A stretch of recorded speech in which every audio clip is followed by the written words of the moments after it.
This is Mage Knight, the board game. I've set up a solo conquest, so a full conquest with 3 days and 3 nights. I see myself as an advanced player, so we are not learning, but we are really looking for a challenge here. I've chosen Arythea as my Mage Knight, and have randomly determined that Norovas is the dummy player. As for the levels of the cities, I am thinking of playing 11-11, so the hardest difficulty without going for 1 or 2 megalopolises. I'm playing with random tile orientation, and as a nice helper, I'm having this nice compass rose from Etsy to help with just determine the orientation with a dice throw. I'm also thinking about using the random city variant, which I never played personally, but it sounds fun to not have the tile determine the color of the city, but make that a role as well. Finally, I'm also playing with the rule that at each end of day and night, I can remove 1 additional advanced action and or spell, so I'm seeing more of them. Not sure if this is an official variant or not, didn't find it in the rulebook right now. Alright, so the initial setup gives us as advanced actions the counterattack into the heat and force of nature. I'm immediately drawn to the force of nature because it gives siege attack if empowered. Counterattack is nice because it means that you can play a bit more for blocking. And talking of blocking, with Cure and Disease, there's a very interesting spell that makes block count as well. But if you're going for hard cities, then Expose and Mass Expose is just too good to pass on. So I really want to pick up that spell. Luckily enough, it's not in the last position, but I can pick it up in the first night as well, if I don't go for chill now. The unit offer has the magic familiars. I don't have many crystals yet, obviously, and I'm not playing a character that's suited for many crystals, so I'm not sure if I want to pick them up, but they are powerful, of course. Shock troops are always interesting, but maybe not as a first pickup. And foresters are just solid, but then again, I wouldn't go out of my way to pick them up. The starting map is also quite interesting. I have a close keep with an orc, so I could probably just go to the forest, kill the orc, level up, see the defenders of the keep, and then decide where to move on. Either around the keep to the left to go to the mage tower and pick up Expose, and then make my way to the dungeon, or go through the magical glade, through the village, hire the foresters, and start revealing. My opening hand has better versatility and improvisation, which are good for the plan I was laying out. So probably my first move will be moving into the forest. But if I could defeat the summoners with range attack, that would be preferable to having the unknown enemy attack me, unknown dungeon enemy, and then just regularly kill them with 4 damage. Tranquility, well, could come in handy depending on the attack, but it wouldn't help if I get stunned by a Medusa, for example. And Stamina and March are just, well, movement cards, solid, but nothing to write home about. We have to start with tactic selection. In a solo game, that means that I'm picking first and then the dummy player selects second. I tend to go for rethink more often than not in the first day, because it means that I'm more likely than not going before the dummy, and I can swap out some cards to optimize my first turn to actually make it work. Great start for me is too much of a gamble. I'm most likely going last. Drawing 2 cards, then not playing all of them means I'm not redrawing anything. So if my hand is then not really good or perfect, it doesn't help me too much. In solo game, 1 and 6 are pretty much the same tactic cards because it means that you are having 1 more turn than the dummy. Planning, I would only advise if I'm already content with my hand. Mana Steal can be interesting. So the source is red, white, and gold. So I could pick up a red or white. I have no white cards whatsoever. I have 2 red cards, that would be good. But I think I go for my usual opening of Rethink, have the dummy hopefully go after me, and then swap out Tranquility, Stamina, and March. I think that's what I'm going to do here. So I'm picking up Rethink, and the dummy is picking up the right moment. Okay, that's lucky, I guess. But nevertheless, I'm going first then, so the order is already correct. So now I'm swapping out cards, and I will swap out Tranquility, Stamina, and March for 3 new ones. That's Mana Pull, Determination, and the Stamina. So these are getting shuffled back in. So unfortunately, I did not draw any of my Swiftness, because with better versatility, which gives me range attack 1, the Swiftness alone would be able to kill the Orc Summoners. Okay, let's start with Arythea coming through the portal. And we are in our first turn. Okay, so I'm sticking to the plan, killing the orcs to level. That's just too tempting. The question is, do I want to stall a bit and see what I draw? There's no need to hurry up because I have 1 more turn than the dummy anyway. So which means I could go for the forest, see what the defenders of the keep are. I don't think I want to loop around to the south of the forest to go to the orc summoners directly, because then I would need to pay more movement later to get back to the fort. I could also just go for the tower immediately, but it seems quite risky. And I think it's just too good to pass on killing the orcs, leveling, getting the Force of Nature, having siege attack 3 that maybe with concentration can just kill the fort or the mage tower defenders. So it seems obvious to play the stamina. Question is, do I empower it or not? If I go slower, I can use mana to go to the forest. If I go faster, I can play one card sideways to get up to the 3 movement. I think I will take it slow. So we are using the gold mana to get 4 movement. And Arythea walks to the forest. If I reveal the defenders now, I can't undo that. But then again, why would I? I could even power through to the glade, then defeat the orcs, heal the wound I'm getting. But that would pretty much mean that I'm leaving the fort and the mage tower behind. So lock that in. I have 1 move over then that I can use for something else. Let's see what the defenders are. So crossbowmen, which are swift, they are defending the keep. I think for the first turn I will actually leave it at that. I reroll the die. Comes up red. This goes to the discard pile. And we draw another card, which is the Tranquility. Now this is dummy player's turn. Blue, green, okay. And white, unfortunately. So 2 more cards. Another green, okay. And another blue. So not the most optimal start, but we'll see. Okay, so let's attack the summoner. So let's put that token here. And since I will not be able to kill it in the range attack phase, we just draw the attacker token. So I'm pulling that at random from the pile. And it's a Manticore. So 4 attacks, swift, assassinate, and poisonous. Due to the poison, I would rather block that, which means due to the swiftness, I need 8 block. Determination could give me 5. Improvisation with Tranquility could give me 3, which means that I either need, well, I do need blue mana.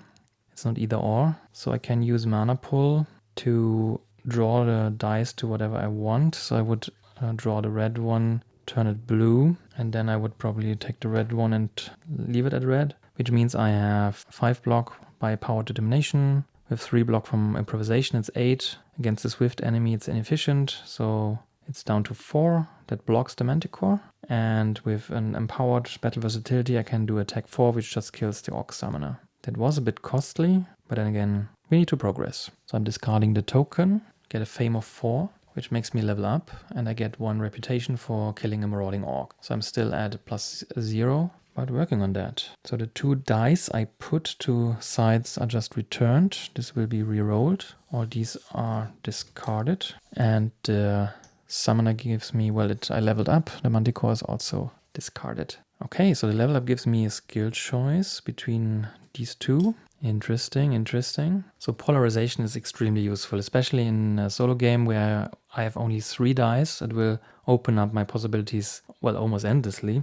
Especially since I can use black mana as gold at day and gold mana as black mana at night. But I also think that Dark Pass is a completely underrated skill because more often than not it's exactly 1 move that you're missing, which then means you need to spend another mana or play another card sideways. That really adds up quickly and you're saving a lot of resources if you are not having to spend another mana or another card for just the measly move point that you need to progress. Yeah, but I think polarization is just too good to pass on in a game like that. So let's take that. The other one goes to the common skill offer, which doesn't help me, of course. And there's another skill from the dummy, which is sharpshooting. Nice. So this might be something I want to pick up.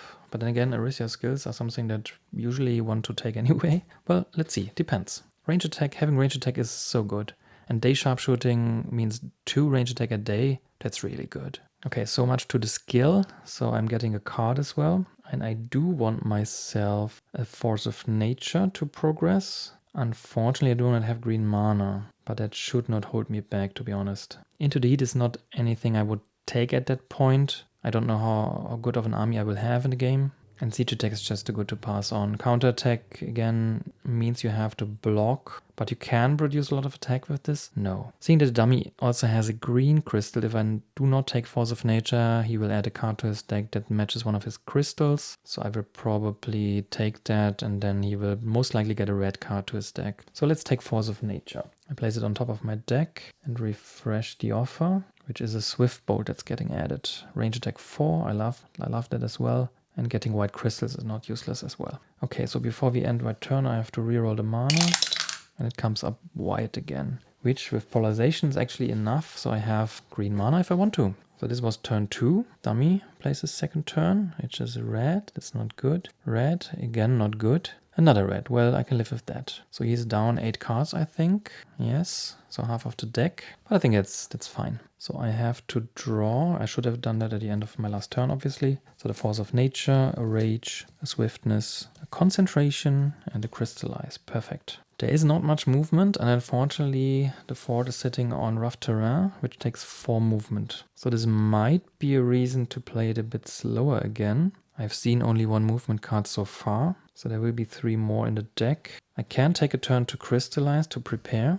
That would be good anyway. I will play the Concentration with the Force of Nature to just defeat the crossbowman, which won't make me level, unfortunately. But what can you do? So I can play the Swiftness for moving. I would not need the Rage. But do I want to play 2 cards sideways? I think I'd rather spend a turn, get a crystal that I can use later. I could go for the Glade, starting with a gold mana next turn. But it sounds like a detour. And I don't have enough movement points anyway without spending another card sideways. And I do really want to go to the Mage Tower. Do I really want to go there? I could loop around over the village and see if I can access the tomb or if I can scout anything else on the tile I reveal that also gives me a spell reward. But we have to get the snowballing going, and having a keep is always good. So no, it's too perfect with the Force of Nature. I have the mana. Do I want to keep the momentum? So I've already seen 11 of 17 cards, so there are only 6 cards in my deck. And half of them are movement cards, so drawing one would give me a 50-50 chance to just give me the card I need. Let's play it slow. I'm going before the dummies. So let's Crystallize with blue, so I can choose the crystal.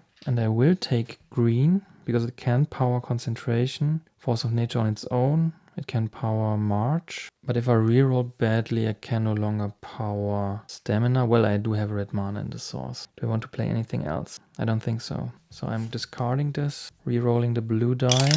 Comes up blue, okay. Drawing a card, and it comes up as a Stamina. Perfect. So the dummy plays a red card, not good. Green card, okay. And a white, that's unfortunate. Okay, so 3 more cards, a blue, and the greens. Okay, at that point it doesn't matter as long as he has at least 1 card in his deck. Next time he will draw the rest, then he will announce end of round. So I have 3 more turns in day 1. Okay, so Stamina we will need to use to attack the keep. So we are entering the keep, crossbowman defend. I will lose a reputation for assaulting a fortified site, and I need the Force of Nature with the Concentration. So this costs me just 1 mana. If I use the Swiftness in any shape or form, this won't be more efficient. So Concentrated Force of Nature gives me siege attack 6. So we have to play the green crystal for concentration since we already used the mana die from the source, which gives us siege attack 6, defeating the crossbowman, which gives us faith +3. So we discard the crystal, have to reroll the die. These 2 are discarded, and we place a shield token in the keep, and now I have a hand size limit of +1, as long as we are in the vicinity. So I'm re-rolling the die, comes up golden, lucky, where we do have polarization, so we are not that dependent anymore on the source, which is nice. And we are drawing, of the 6 remaining cards, we draw 4, so another Swiftness, a Threaten, a March, and since we had a keep, another card, another March. Which means this should be a promise. Okay, so the dummy draws the remaining 2 cards, which is another white and another white. So in a sense it was lucky. So I have 2 turns now. I have 1 more card, which I said already is the promise, which won't help. So with these cards I would have to invade the Mage Tower. Is this realistic? I do not have any more mana sources, so I would have to enter the Mage Tower with double March, for example, and or Swiftness, and then defeat whatever is coming at me with just a Rage and Swiftness and just 1 mana to power it. The alternative would be to just let the tower go and go through the Glade now. But I don't think I would like to pass on the opportunity to get a spell on day 1. And then continue northwards towards the dungeon. So I'm playing the March to continue towards the Mage Tower. And once we reveal the token, we can't undo it. But we will not attack now, or do we? We will have 1 card more if we make a quick rest here. If not, the dummy will give us 1 more turn after we take the Mage Tower, but we won't have any more cards. So that's pointless. So okay, I play the March, I log it in, I'm revealing the token. So these are fire golems. That's probably not good news because I would need 8 attack to defeat them. And I don't have that much mana to empower all the cards. Okay, but let's finish this turn. Well, I do not need to finish the turn. I'm still playing. Haven't moved, have only moved yet. Could have hired a shock troop.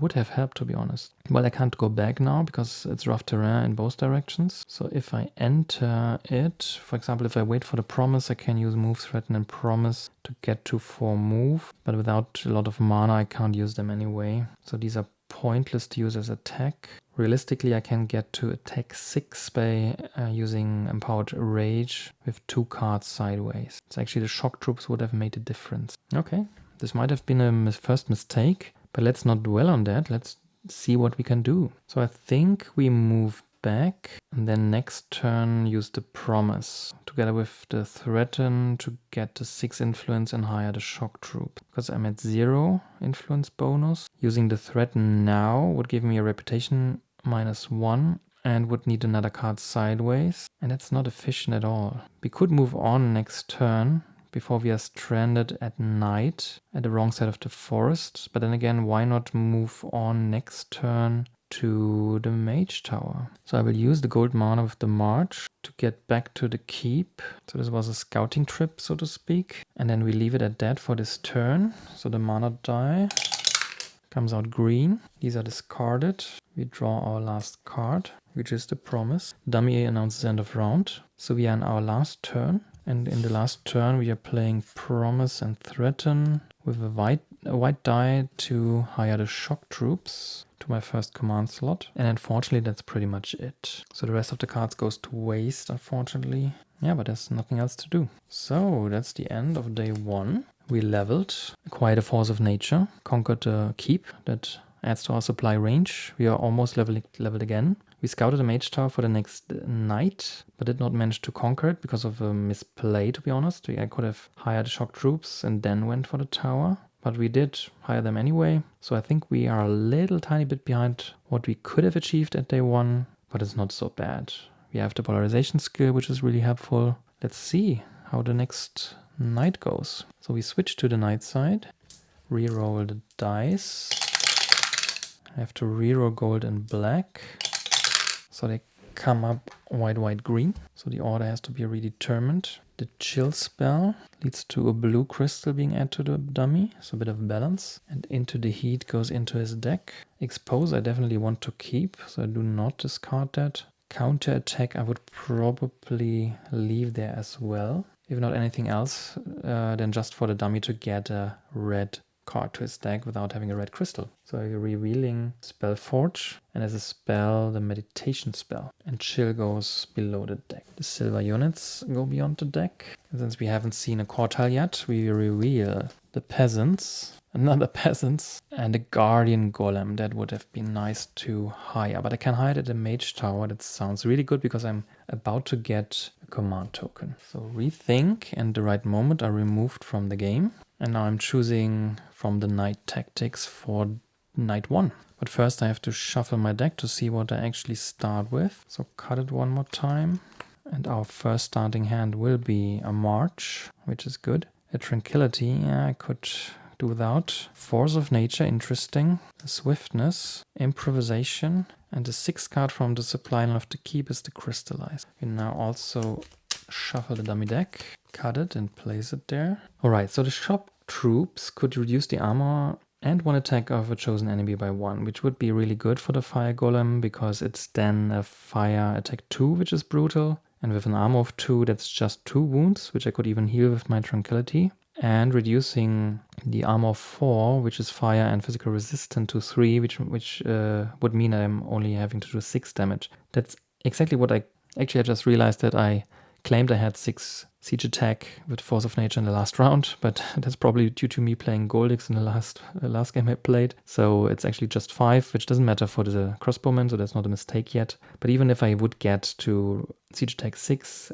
the ability of the shock troops only works in the defense phase, not in the range phase. But then again, the shock troops also have the ability to reduce an enemy attack by 3, and any damage must be assigned to the unit first, even if the enemy had assassination, which would reduce the attack of the fire golems to 0. Okay, so to assault the mage tower, I would need move 6, which I could produce with March and Swiftness, for example. I would need a green mana, which is in the source. Could then use the shock troops to just ignore the attack, and then I have to create 8 damage again. So 5 I could create using improvisation, for example with tranquility, which means I'm missing 3. And this already needs 2 mana, so I have to crystallize first, I think. So how do the tactics factor in with this? I could take preparation and go for the mana pull. That would give me 2 mana. But if I want to go slower, having 1 more card means I would only draw 1 more card. Mana Surge I think is not that valuable once I picked up Polarization. If I want to have more time, I should pick a lower tactic. But it's not the right time for Long Night, I think. Also not for Sparring Power. And exchanging cards, it's different from the daytime tactic because I can draw them back. They are mixed in before I draw. So preparation actually sounds like a good idea. But mana isn't everything I have to solve. I have to solve for damage as well. So the first turn could be crystallize Swiftness to move out of the keep. So I'm down to 4 cards. I would then, with the preparation, only draw 1. I could spend tranquility, but I don't like that at all. But I need another mana. Actually, no, I don't. If I'm crystallizing, I will have the green mana for the March and then white mana. And I would need red. If I'm not using preparation, I'm drawing 2 cards. So maybe Mana Surge is the answer because all the dice that are lying there, even with polarization, can only produce white and green. So I'll probably crystallize a green for March. And if I don't reroll into blue or red, I can't use improvisation. Let's go for the Mana Surge and a 60 to 40 chance to get a turn more than the dummy player. So let's see what the dummy is picking. So the dummy is playing preparation. That's a bit sad for the later rounds that it's now burned, but what can you do? So the dummy is going after me again. So that's the order. And I'm starting, and my plan would be to play the Swiftness to go to the Mage Tower and play the Crystallize with the green mana to get a green crystal. So I will be able to power the Mart. And these cards I will actually keep. So I'm rerolling the green die. It comes up white. I should have used Mana Surge probably, but I can do that next turn. I'm discarding these 2. I'm drawing 2 cards. One is a mana pull. Okay, that solves all my mana issues. And one is a promise. Okay, let's see what the dummy does first. First card is green, good. Second is red, that's bad. Third one is red, perfect. So slow start. So I'm probably using the mana pull, which means I'm using 2 dice from the source. 1 for marching, so I'm setting it to green. This would mean I could assault the Mage Tower. So I'm entering the tower and fighting against the fire golems. I would then activate the shock troops to reduce one enemy's attack by 3, which pretty much means it's blocked now. And any damage from that attack must be assigned to this unit first, but there's no damage left over. So I have to defeat it now, and since I can't do cold damage, I have to come up with an attack 8. So this would be 5, but unfortunately this is only 7. So I could gamble and swap out the Tranquility for any other card, but if it's not a Rage, it won't help me, or Determination. Well, there are a lot of cards that would help me. Concentration would also solve it, because it brings this up to 7. 1 sideways is also 8. Okay, so let's talk about alternative plans. I could reduce the armor and 1 attack of chosen enemy by 1 instead. That would mean after the initial assault, I'm reducing the attack to 2. With brutal, it's 4, which would mean that with my 2 armor, I would get 2 wounds. I would then try to keep the Tranquility, because I'm setting a die to green, this will work. And then I'm playing Improvisation with Promise and a red die for mana pull to get an attack 6, which then is enough inefficient with an attack 3 to kill the fire golem, which now has an armor 3 because of the shock troops. So I like this plan more because it doesn't involve gambling. Unfortunately, I'm burning the Promise, so it's harder to buy the guarding golems. Okay, let's execute the plan. So mana pull with March, access the tower, get a reputation penalty for assaulting a fortified site, then activating the shock troops to reduce the armor and 1 attack of the chosen enemy by 1. So it's 3-2 now. 2 attack brutal against 2 armor means 2 wounds. I add Tranquility I keep in hand. Improvisation with Promise. The other die from Mana Pull and the Force of Nature sideways. Well, actually, no. If I give physical resistance to the shock troops, that's not enough to just fully block the Fire Golem. Because this would mean that I would not get any wounds. I would have to play the Tranquility sideways, but my hand would be more open for new cards. Let's just execute it like this. I think it's a solid plan. This defeats the Golem, which is 5 fame, which brings my fame up to 12, and I'm leveling. So there is my 3rd point of armor and my 2nd command token. This would be need to reroll. These go to the source as is. All these cards are discarded. Let's move the map here. So the rewards would be a spell, and I don't need cure currently, and there's no way I'm taking meditation over expose. So let's take expose. Let's put it on the deck. Okay, so we have to mark the tower with one of my shield tokens, which goes here. So I've earned my reward, I've leveled up. I'm no longer in the range of the keep, unfortunately, so I will only draw 2 cards because my hand limit is still at 5. So 1 card, which is expose, obviously. Another one which is threatened. That's lucky, I guess. So let's reroll the die. It comes up gold, which means Arythea can use it as a black mana if I want to use Mass Expose, which I probably don't. We'll see. So the dummy, what does the dummy do? A green card, okay. A red, that's bad. And a white, okay. So 2 more cards, it's another green and another white, at least that, okay. So it's not even halfway through the deck. So turn 3, I guess. What do we do?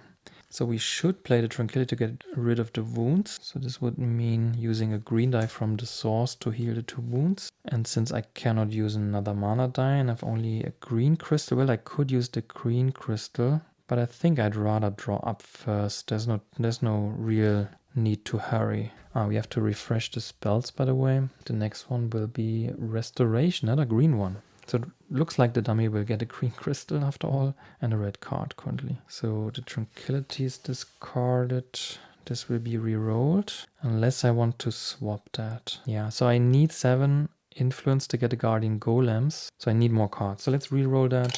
It's also gold, and we are drawing 3 more cards. Determination, Mart, and the Stamina. So this was a resting round to heal up, and the dummy plays blue, blue, red. Oh, that's perfect. So there are 6 cards left. So if we are not hitting white, we will have a lot of turns left. And the dummy has already played 2 white cards. So that's 2 cards. Yeah, I think it's more than, yeah, let's see. Okay, so threaten would give us 5. So we would need 2 more influence. Promise is already gone, so it won't help. And I really want to Guardian Golems. Well, the problem is that for the dungeon, the Golems would not be helpful anyway, so they won't follow me into the dungeon. I have a lot of movement on hand. I need 6 to get to the dungeon. So let's see what we already played. So we have both Rages still left, and we have a Swiftness still left. That's good. As well as the Concentration. So Swiftness, Concentration could make short work of the dungeon. We would need a green mana for that. We have a crystal. Okay. Still, I think we should hire the Guardian Golems. They're just really strong. I'm not sure. Maybe you should get going. They don't have the dungeon. We want to do the dungeon now. We have to start exploring. And maybe there's another keep or mage tower to actually hire them. No, we will skip them. Okay, so what we will do instead is we will use the red mana with the polarization to get 4 movement and play another March, 6 movement, which would bring us to the dungeon. I should actually use Mana Search. Let's do that now. Reroll the 2 gold ones. White and green, that's good. And if I do not want to play the crystal, which I should really not, I think that's it for the turn. Let's do that. Let's just stay here. The polarization is used. This is re-rolled.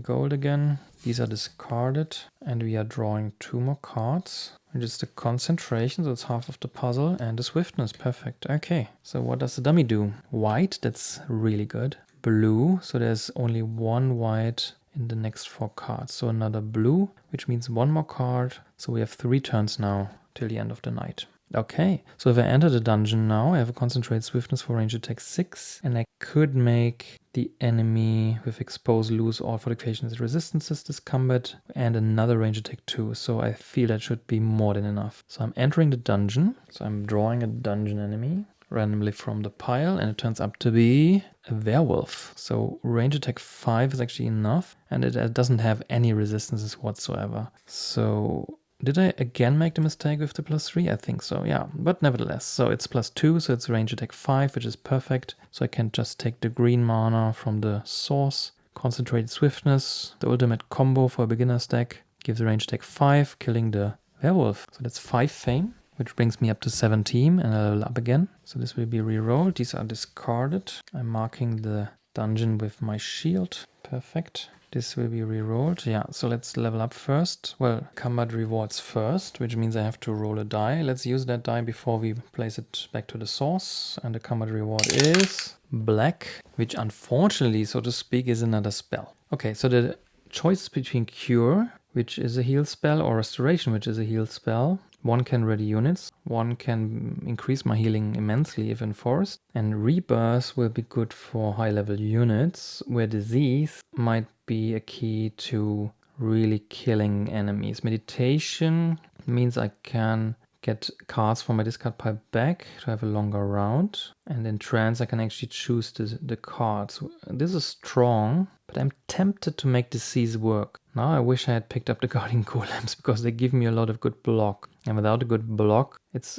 not as good. So after this I will have 2 more turns this night. Do I want to play Meditation already? Well, I wouldn't have the mana. Well, I do, because of Paralyzation. Interesting choice. So adding heal with the possibility of playing Disease, but what are the chances to block city enemies? But it's a green card, so they have to be arcane immune to be resistant against that. I think I want to try Cure. I really desperately want to make Disease work at one game. So let's take that. So this is replenished, and the next spell is Charm. Interesting. Okay.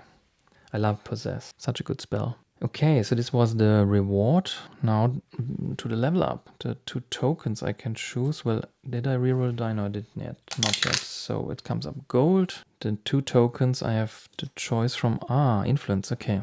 So that's Arythea's Motivation, which gives me a mana token. That's interesting. In solo, I'm always the one with the least fame. Or Dark Negotiation, which gives me 2 or 3 influence. That might be a chance to think about Day Sharpshooting.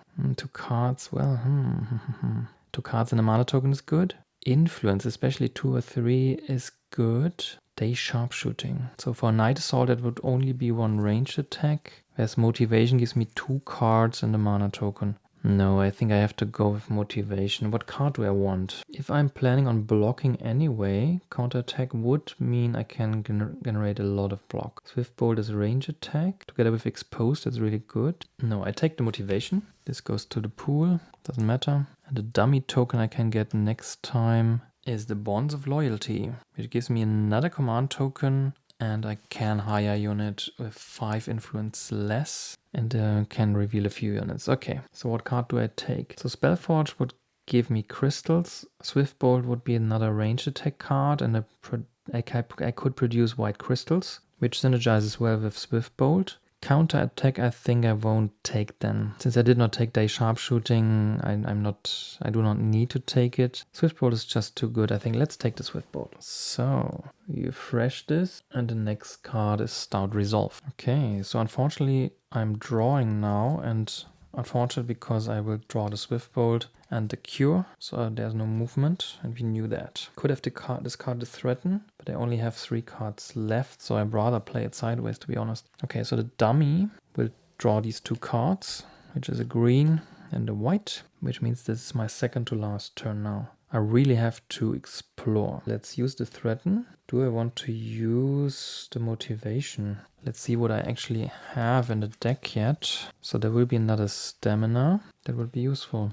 I think I want that. And there will also be a lot of red cards, both Rages in particular. Because I do get a red token, which I can turn blue incidentally. So let's do that. Let's flip the Motivation. So I'm getting a red token for this turn. I'm drawing 2 cards. So it's the Stamina and my upgraded rage from Arythea, which is the Battle Versatility. So let's do a mana search.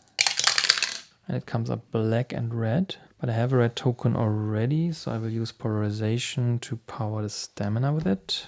I should think about it for a second, because if I want to use a green mana, for example, I wouldn't need polarization. I should rather use that die, but then this would go to waste unless I'm powering. Well, what am I talking about? I can't even power it with anything else. So let's do that. Okay, so we have 4 movement. So we are exploring here. So we are picking one of the countryside tiles. The orientation. So I'm rolling for the orientation of the southern side here, which is blue. So this tile is then shifted from this to this orientation. So there's a lot of swampland. There's a village. There's a marauding orc. There are ruins. Let's mix the ruins up a bit. Place one face down. And we have another magical glade.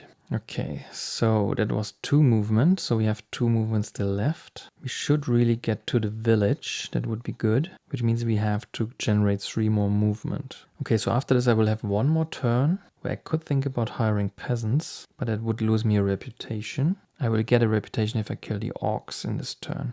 So maybe I should not play this. Expose, I fear, is complete overkill. I won't need that. I won't need the cure as well. So the spells go to waste. And the the swift bolt will just kill them. So these would be 3 movement. So 2 for exploration, 2 plus 3 is 5, which brings me to the village. Then this would just destroy the orcs. If I don't do this with ranged attack, blocking 2 separate attacks will not be more efficient. I'm losing the crystal by playing this, but I think that's the way it is. Yeah, so I'm moving to the swamp, into the village, playing the swift bolt to destroy the token, get 2 fame, get a reputation. This token is gone. Polarization goes back to my pool.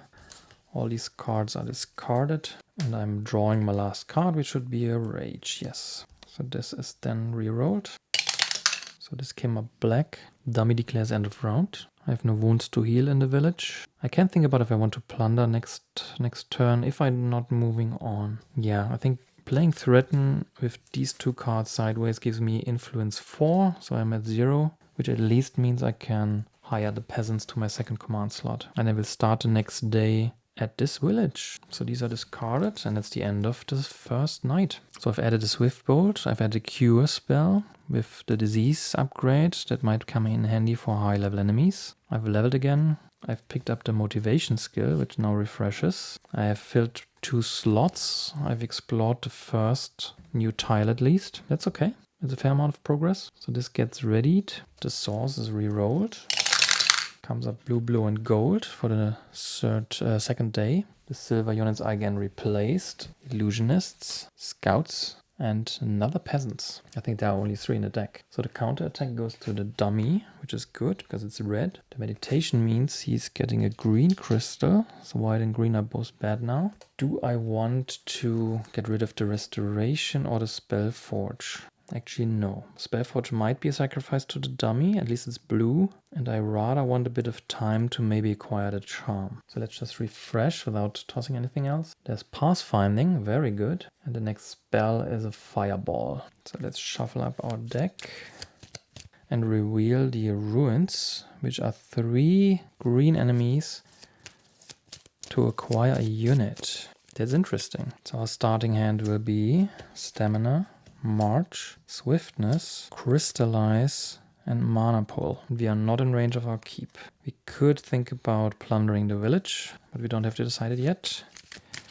Let's shuffle the dummy player's deck. So let's place that here. The preparation and the Mana Search are removed from the game. So the choices are now the Early Bird, Mana Steal, Planning, and Great Start. At this point in the game, I took a longer break. So for me, several days have passed, and I had a chance to review the first 2 rounds. And as already mentioned in the first 2 rounds, I seem to have a confusion of playing Goldix instead of Arythea.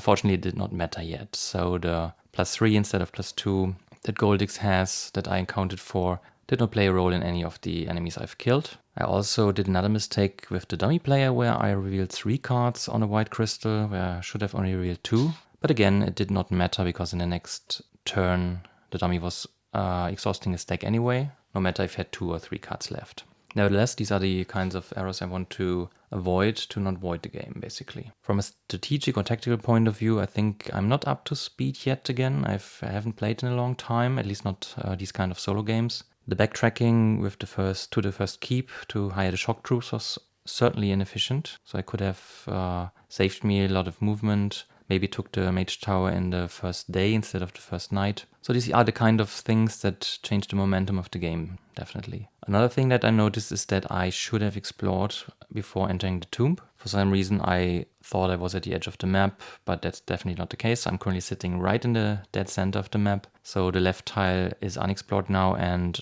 I'm definitely not going to backtrack this time through swamps or the rough terrain. So I think we have to progress east and then start revealing tiles. From the stack of 7 countryside tiles, you only revealed 3 so far, so we have to really burn through some countryside tiles to keep up the speed. Besides that, I think everything went quite well. So I'm not extremely confident yet, but we are only at the beginning of the second day, so there's lots of time to get a snowball going and to reveal and then defeat the cities. So, second day, we have 2 blue mana and a gold die in the source, which gives me access to blue and red, as well as, well, everything else via the gold die, but I would not be able to steal that with mana steal. I have lots of movement, which is good, because I probably want to start rushing forward. I also set my eye on pathfinding. That would be an insane pickup, but then again I have to level twice to get it, so I'm not too sure we can pull that off. Well, let's see. Maybe a minor technical detail, I'm not sure if it's better or worse. I could have used the peasants to move 2 into the plains, but then I would not start on the village this round. So I think it was a conscious decision actually to do that, so I can start with plundering and or recruiting a unit. I could, for example, activate the peasants for influence and then pick up the scouts, for example. And also a minor technical detail is that I could have used the green crystal to heal right after the battle where I took the 2 wounds. That would have saved me a turn, but it would mean that I would have no crystals now. So I'm actually not sure this would be better. So sacrificing a turn to keep the crystal and other very minute details, I think it might be worthwhile to just keep the crystal. So I'm not necessarily sure this was a misplay. The revealed altar to hire unit, 3 green units is not my preferred ruins. Even with fairly good fame enemies, this would maybe give me 9 or 10 fame, so this is not enough to level twice, and 3 tokens are a bit dangerous at this point in time, and hiring a unit with all command slots already taken, I think I should rather see what I can reveal and then go on from there. Alright, so tactic selection it is, and the decision is really, do I want to go first again without any powers, or do I want to go with mana steal? That would give me a 2-to-1 chance to have 1 more turn than a dummy. And then a dummy will discard with a high likelihood either planning or great start. Great start I don't think I still like. I would go last definitely, and I have motivation anyway if I want to draw cards. And planning would probably mean I go after the dummy, so having less turns and then being incentivized to not speed up my play. I don't know. Since I have Crystallize in my opening hand again, as well as Mana Pull, I'm actually tempted to go with Mana Steal and just take 1 of the dice to maybe immediately crystallize, and then with Mana Pull, Empower Stamina and March, and then to really go exploring, because I feel I have to push forward to keep the momentum here, and then concentrate on sites that really make my character progress faster. So that sounds like a plan. Let's pick Mana Steal here. I'm shuffling for the dummy, and the dummy plays planning. Okay, so planning is burned. But I do go before the dummy, so the order is still correct. I have to steal a blue die, and the dummy goes with planning. Okay, so the plans as laid out would be that I use the stamina with a blue die to generate move 4. And the only question is, do I want to plunder the village or not before I'm actually starting? But I actually don't see why at that point with this hand, having 2 more cards, which I probably can't power anyway. It sounds very efficient what I'm doing, so no, let's not do that. Okay, so with the 4 movement, Arythea moves into the plains and then explores this tile here. Let's move the map. Then we are rolling for the tile orientation. So it's white. So instead of the regular orientation, which would be like this, we rotate it to white. This places a mountain right in our pathway. Then we have a refugee camp, walls in the middle section, enclosing a roaming orc, which are the orc trackers. Then there's our first monastery, which means we are revealing an advanced action card for the offer. And it's the temporal portal.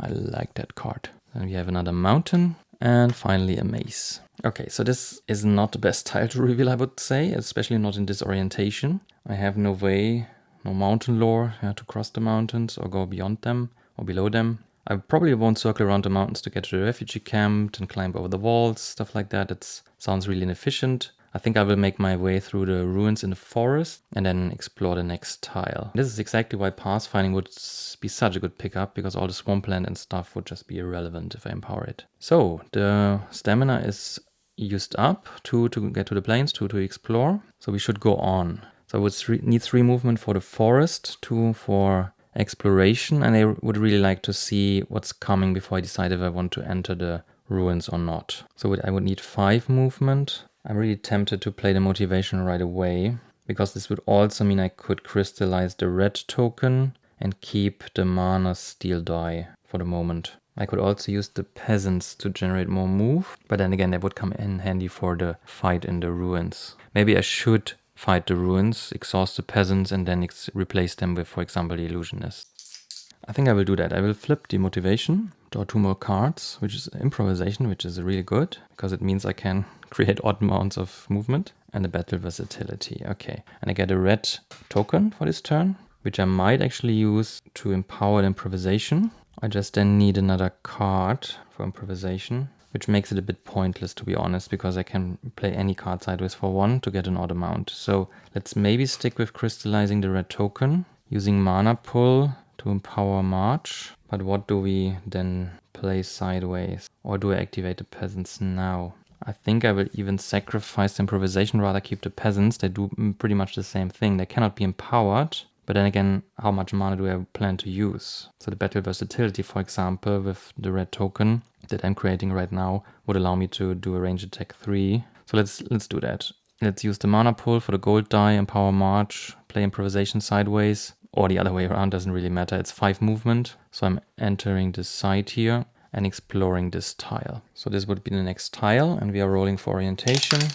Blue, so it will be rotated 1 click. This would be the standard orientation, and it's rotated this direction. So another ruin, okay. And another token. Wow, okay, so a keep and a dungeon enemy for an artifact. And I think I need artifacts really badly to make the 11-11 cities work. Let's place another keep here. Then we have a mountain in the middle and a monster den on the other side of the mountain. Okay, so the ruins here are in hillside, so this would cost me another 3 movement. But I think for this turn I'm quite done actually. So crystallize will give me the red crystal from the red token from motivation. Mana pool was used to use 2 dice this turn. So all these cards are discarded. I did not use polarization. The dice go back. Let's put this here again on the compass rose. And the source comes up blue and gold, so no change at all. Okay, and these are actually good cards to fight the ruins with the orcs. So I'm really tempted to battle it out. But let's see what we draw. So there's a determination, a threaten, and a march. Okay, so not the best cards, well, at least these 2 to help with battling the orcs. But then again, I have shock troops, peasants, battle versatility, swiftness. But it depends on the token I would draw, yeah. Let's see what the dummy is doing in the first turn. Red, it's really bad. And another red and a white. Okay, so another 2 cards for the 2 white crystals, which are 2 blue, which is also not good. So the dummy is kind of speeding. I have to keep that in mind when planning. Okay, so with the cards I've drawn, I'm tempted to not play these ruins here, but instead just move on to the artifact and then try to assault the keep to not lose too much momentum, and I need the artifact much more badly than another unit. So this could, for example, mean marching with threaten to enter the ancient ruins to the east. Well, I rotated the map, so it's the northeast, which would then mean I could have these cards, which include a range attack 6 with 2 mana to battle the ruins with the dungeon enemy and the keep enemy, and the shock troops, peasants, and a determination to help me. With polarization, I have even enough mana to power all 3 cards that are lying here. And I think I want to do that. Do not want to linger here too much. So I'm moving 3 to this side. So this is locked in as soon as I reveal the tokens. or reveal the defenders. Maybe this is what I will do, yes. Let's see what the defenders of the keep are. These are golems. Suddenly the fireball is looking very interesting. Or the battle versatility, to be honest, because they have fire attack 3. And with a concentration, this would even be fire attack 5, so perfect. And it's easy to block. That could mean that I do not want to use battle versatility right now. This is what I love about this game. Knowledge is key here, so if you know what tokens you are up against, then you can really plan around what spells to take, what advanced actions to take. But if I enter now, I will need to play it, I think. I could rest. And with that I mean just end the turn, draw up more cards. I would waste 1 mana from the source. So is it worth to spend 1 turn to just redraw the 2 cards? Shock troops would help with reducing the golem's armor by 1 to circumvent the resistance. But I probably want to use them here.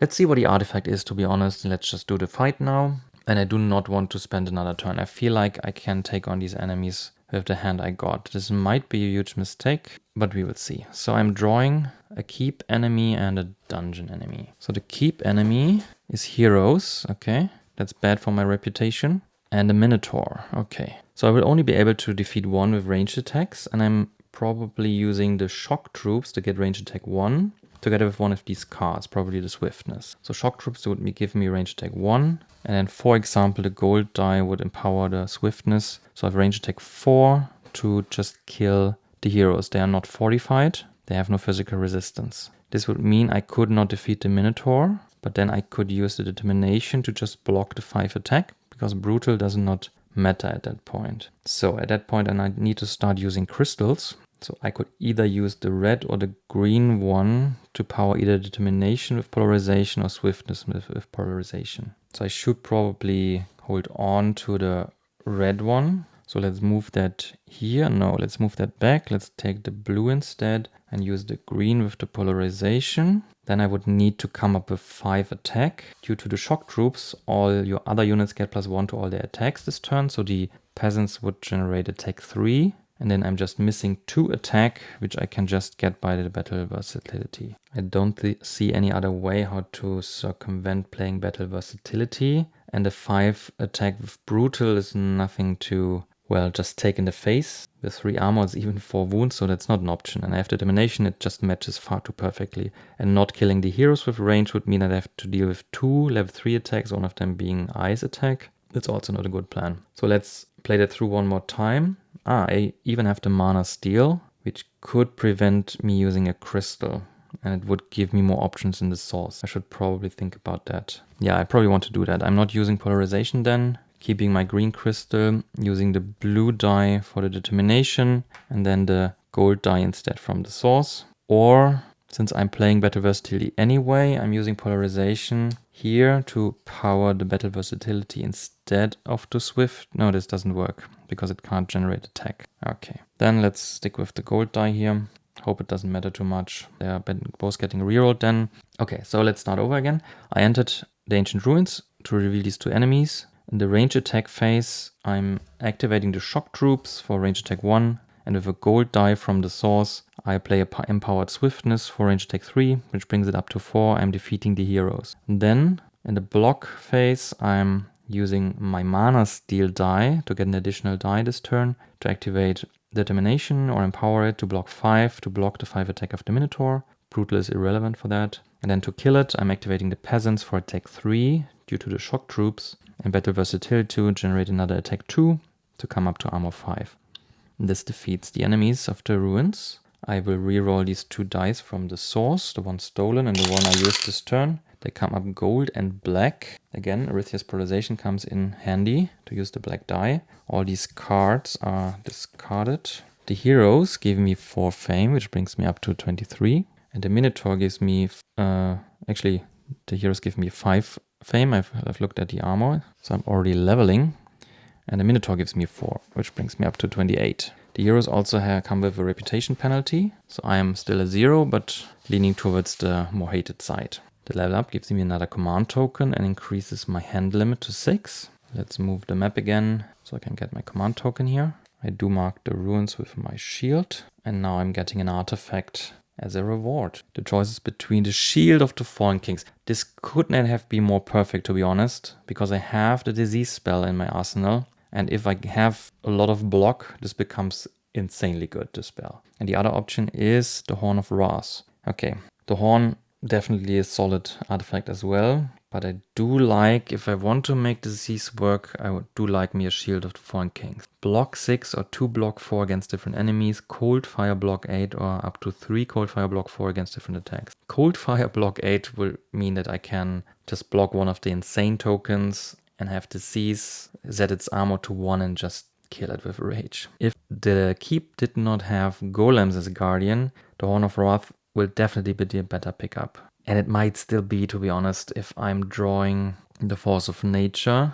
I'm already at Siege Attack 8. I do have my concentration, so it can bring it up to Siege Attack 10. And I could just kill the Guardian Golems in the keep, even though they are physical resistant. That's a tough choice, to be honest. But I think, unfortunately, the decision is quite clear. I've laid the plan out already, that with the Horn of Wrath and the Force of Nature, I can just take the keep with concentration. And that's probably what I should do. In Mage Knight, what makes you a better player right away is if you're concentrating on things that you can utilize right away, so that you can get a snowballing going. Taking too many cards that might be good later can really stifle your progression. And if you don't draw them together, if I don't have like Night Rules, Black Mana to actually do disease with the Shield of the Fallen Kings, then it's quite pointless. So the cards have to stand on their own. And the shield is good, but the Horn of Wrath is, if you're playing a scenario where you're assaulting cities, fortified sites, this is really just too good to pass on. It can be Siege Attack 10 in the final battle, knock out a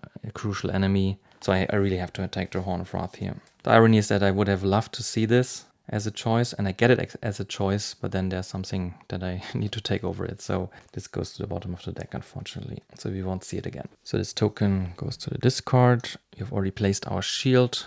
I've played all my cards. The mana dice are re-rolled. I leveled. I got my reward. So I'm drawing. I'm not in the range of a keep, but I do have a hand limit of 6 now. So we get the Horn of Wrath, obviously. Rage, Swift Bolt, Swiftness, Concentration, yes, okay. And Expose. Yeah, so Expose definitely solves the same problem. It just removes the resistance, and then the Horn of Wrath can just kill it. And this is why it's just the better choice, to be honest. It's a bit sad. I feel a bit sad about it, yeah.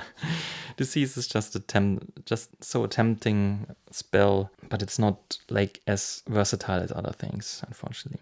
Okay, so this was my second turn. Yes, the first was exploring, going to the first ancient ruins. The second one was going to the second ancient ruins and defeating them. So the dummy is playing, and he has played 5 cards in his first turn. So now he's revealing green. This is good.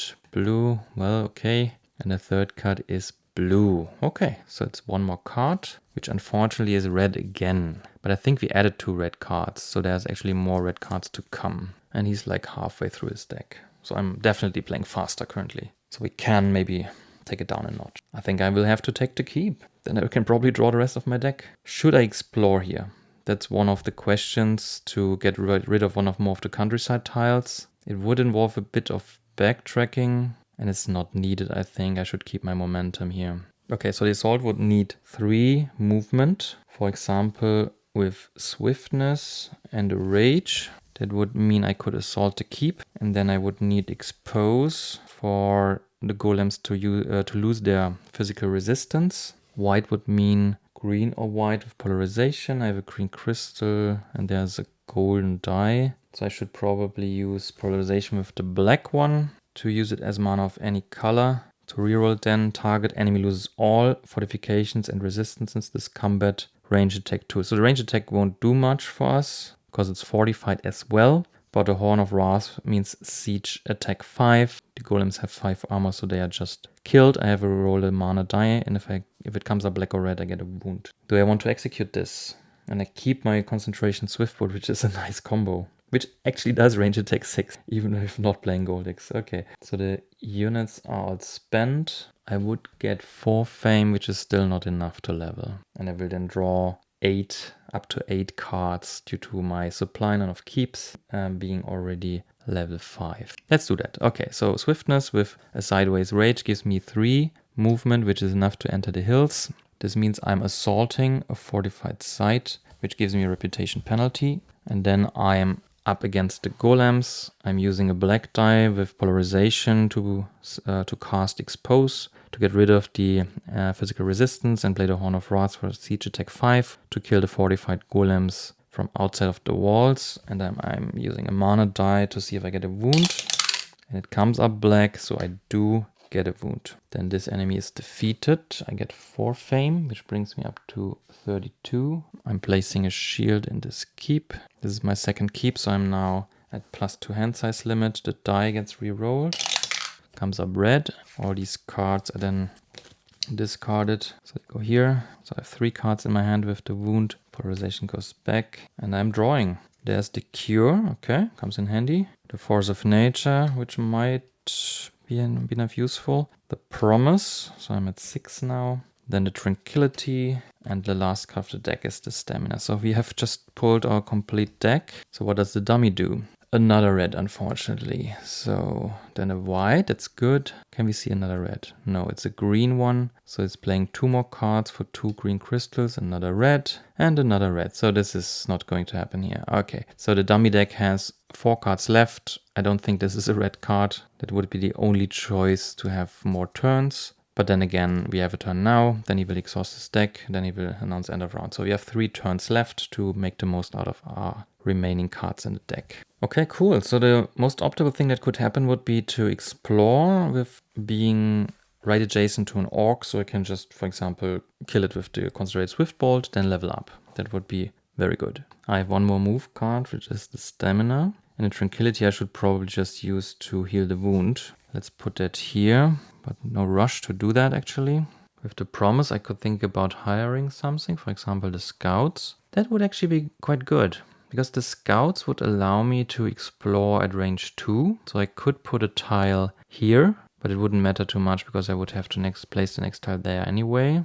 And this is coastline. So maybe moving to the hills and exploring here with the scouts and placing the next tile here would be a plan. Then I can explore the core tiles towards the center. Okay, so I should pick up the scouts first. I think that's fairly obvious, which means I need 5 influence due to my penalty of 1. Promise gives me 4. Can use the gold die from the source for it. And probably cure won't be used. So I will probably add 1 influence with playing it sideways. So that could be the first of my 3 turns. Then the next one I could explore and start moving. Or hopefully just kill them, something that would be good. Okay, so let's use the gold die from the source to empower Promise with a sideways cure. Penalty of -1 gives me 4 influence to hire the scouts, which can be hired pretty much everywhere. So then these cards are discarded and there's no rush in playing anything else. Die comes up white. Dummy. We pretty much exhausted its deck. It's green, white, green. 2 more cards. He can't only reveal 1. So 2 more turns for me. Now I have to use the stamina and definitely empower it because I'm lacking a bit of movement. And I will probably activate the scouts as well. With move 2, you may reveal a new tile at a distance of 2 space instead of 1. So the idea would be that this tile and this tile can be revealed. I could activate stamina first or the scouts first. I will probably do the stamina first and then see what tile we reveal here. And if you want to move into it, the scouts might then come in handy, for example, with the force of nature to get more siege attack. So why waste the flexibility of the scouts right away? Okay, so we explore. We have to move the map again a little bit. And this will be the tile. Orientation roll gives us gold. So it stays as it is actually. So this would be the orientation. Unfortunately, there are no enemies in sight. There's a village, a white crystal mine, yet another keep, and a defender token. I have 2 movement left, but I'm surrounded by hills, so I would have to play something sideways. Seeing that there's another keep, I think I might want to play Concentrated Force of Nature for 5 siege attack. Let's make that correct. But a scout would bring it up to 6. So I only have these cards left, and there's no way I can generate enough movement to even get there. So maybe the concentration should have gone to the stamina. So I'd have 4 move left, but still that's not enough. Well, I could play 2 other cards side. Well, it's done anyway, so there's no point in that. But it might be worthwhile to at least reveal what the defenders are. Knowledge is king. So next night we can assault the keep and we will have a really good supply line built then. Okay, so this is the core area. So I can place 3 core tiles here if I have enough countryside tiles laid out. So we should probably use the scouts to place a countryside tile here. Sometimes the map is really hard to read on where the tiles are actually being placed. So let's make some room and then start planning.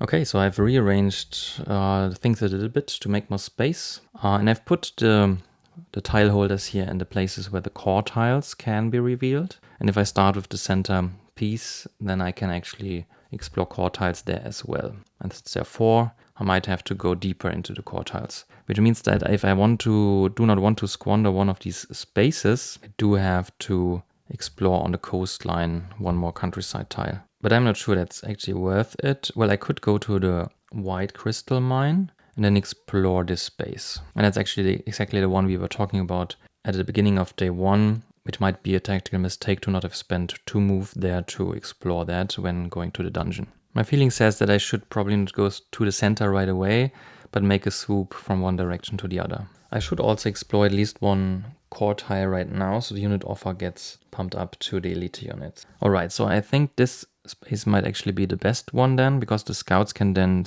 put a countryside tile here, and then I can expand in this direction to the core tiles, and place a core tile right away here. That means I need 3 movement to get there, and another 4 movement for these 2 explorations, which bring the movement up to 7 that I need. I have 2 left over from the stamina, 2 from the scouts. That means I'm lacking 3, which is 3 cards sideways basically. And I have to explore it here first, so I can't move here and see if I get an adjacent enemy or not. And I won't see the defenders of the keep, but I think it's worth it to get to the core tiles. Okay, so the leftover 2 movement with the sideways force of nature brings me to these hills. And then the scouts with movement 2 reveal a countryside tile with a distance of 2. Let's bring in the rows again and orient it in the right direction. So this would be this. That's south aligns. And the die gives us black. Okay, so it's flipped 180 degrees. So this would be the regular orientation. And this is the flipped one then. So there's a mountain.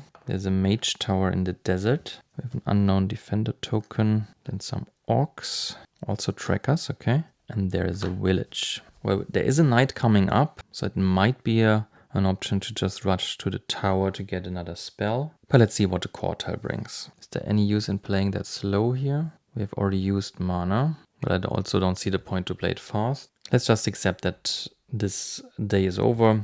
Let's play these 2 sideways to explore our first core tile. So the rose is already still there. White means, flipping at 60 degrees or rotating at 60 degrees. So this would be the regular orientation. And since it's white, it's rotated like this. So it's a mountain which is defended by a dragon. And we get a lava dragon. Then there's another monastery. So we add 1 advanced skill in need to the pool. And then there's a city. And as said in the beginning, I think we try out the variant to play with random city colors. So let's just use a die here and see what color of city we get. Well, black doesn't work. So it's white. Okay, the white city. There it is. So there's the white city card. Level of 11 gives us 1 keep enemy and then 4 white tokens. That's quite a stack of tokens. None of this is revealed. And the white city increases the armor value of tokens by 1, which is of course not that good. But we will see. Okay, at least we have our first target acquired. The tranquility I will use to heal the wound. So everything is discarded. The die is rerolls gold, but I don't have any cards left over in my deck anyway. Let's get rid of the rose. And the dummy announces end of round and I can't do anything anyway. So this ends the 2nd day. And I feel I've made a good progress. I picked up an artifact with the ancient ruins. I've conquered another keep to increase my supply lines. I've almost leveled twice. Unfortunately, I did not yet. The dummy will pick up a blue card. Let's just do that. Blue is good, just has 1 crystal. And he will pick up a green crystal from restoration. So green is now the new worst color. Start Resolve is a good card as well. Very versatile card. But I do think I will get rid of it so I can pick up Pathfinding and the dummy does not pick up a green card. At least not definitely Charm I will most likely keep. I just love Possess, so let's keep that. White spells are always good because they circumvent the resistances. Yeah, so let's put Pathfinding here and then reveal Dodge and Weave. Again, one of my favorite cards. And the second replacement is Heroic Tail. Okay, so these are white cards, not that much better than green. Well, exactly 1 crystal better than green. The replacement spell is Space Bending and Time Bending. Okay, so we get rid of the silver units and of the advanced actions from the monastery. The 2 replacement advanced actions are Intimidate and Ambush. Ambush is so good. And since we have discovered a core tile, we will now start with dealing an elite unit, which is the Ice Mages, Siege, Ice Attack 4, perfect. Then a regular silver unit, which are the Foresters. And another elite unit, the Delphana Masters, okay. Then we create a new source, flip it to the night side. And the source comes up as green, red, and blue. We are burning the tactic cards, so planning is gone and mana steal is gone. Let's give the dummy deck a good shuffle. Let's cut it once more. Okay, so it's the dummy deck. Let's shuffle our deck and ready the units. Probably forget that. And give it another cut. So this is our deck. Leftover tactic cards are from the Dusk, Long Night, Midnight Meditation, Inspiring Power. We ready the motivation skill as well and draw our first hand. And we are still in the vicinity of our keep. So with the hand limit of 6, we are at 8 cards actually. March, Determination, Swiftness, Swift Bolt, Force of Nature, Threaten, Crystallize, and Stamina. So no spells yet. Some movement, Crystallize. Okay. I have my eye on that Lava Dragon, to be honest. And with the Force of Nature and the Scouts, we are already at Siege Attack 4. Concentration would bring it up to 6. Shock Troops would bring it up to 7. By increasing the siege attack of the scouts by 1. If I could get rid of the fortification, it would be much easier. So expose would be good, but we are in the second night, so there are only 2 nights where we can use expose for a city assault. We should move to the dragon anyway to reveal the garrison of the city, so we can start planning how to take it down. Let's see what the tactics would give us. From the dusk is just a turn, a definite turn, more than a dummy. Long Night means I have 3 more cards in the deck if I play fast. Midnight Meditation allows me to swap out cards, including wounds. Maybe after taking a big hit to continue fighting. Inspiring Power would build up power for an assault, for example. Unfortunately, preparation is already gone. I think the dummy took it out. So I can't just take expose out of the pile. So I think I will go conquer the keep and then approach the dragon. To not provoke it when going to the keep, but then I would not see the garrison. If I could get my hands on the ice mages, they would really help with the lava dragon. But the monastery is inaccessible, or both are inaccessible,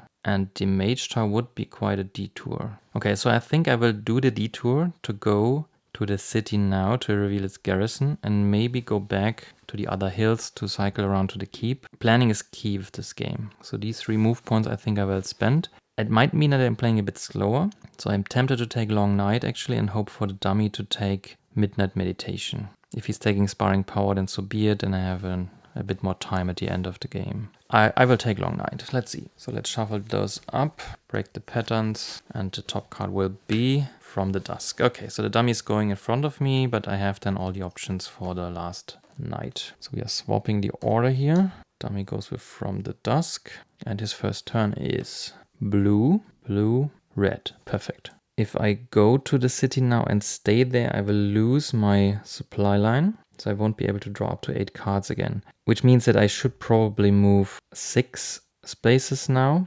Unless I want to take on the Lava Dragon right away. But with a 6 fire attack, that's brutal. And I can't muster 8 siege attack with these cards. So I think I will play Swiftness and Stamina. And use the blue die to get to move 6. Threaten is not really useful at the moment, but I want to keep the march definitely. The Swift Bolt, yeah, depends on what I draw. If I get access to expose, then Swift Bolt might be really good. Crystallize, yeah. I have to hold on to that, I think. There's an argument to be made to just discard Threaten now, because we are playing Long Night anyway, to see more cards. So let's first lock that in. So I'm using move 3 to approach the city and have a peek at the defenders. Okay, so the keep enemy are thugs.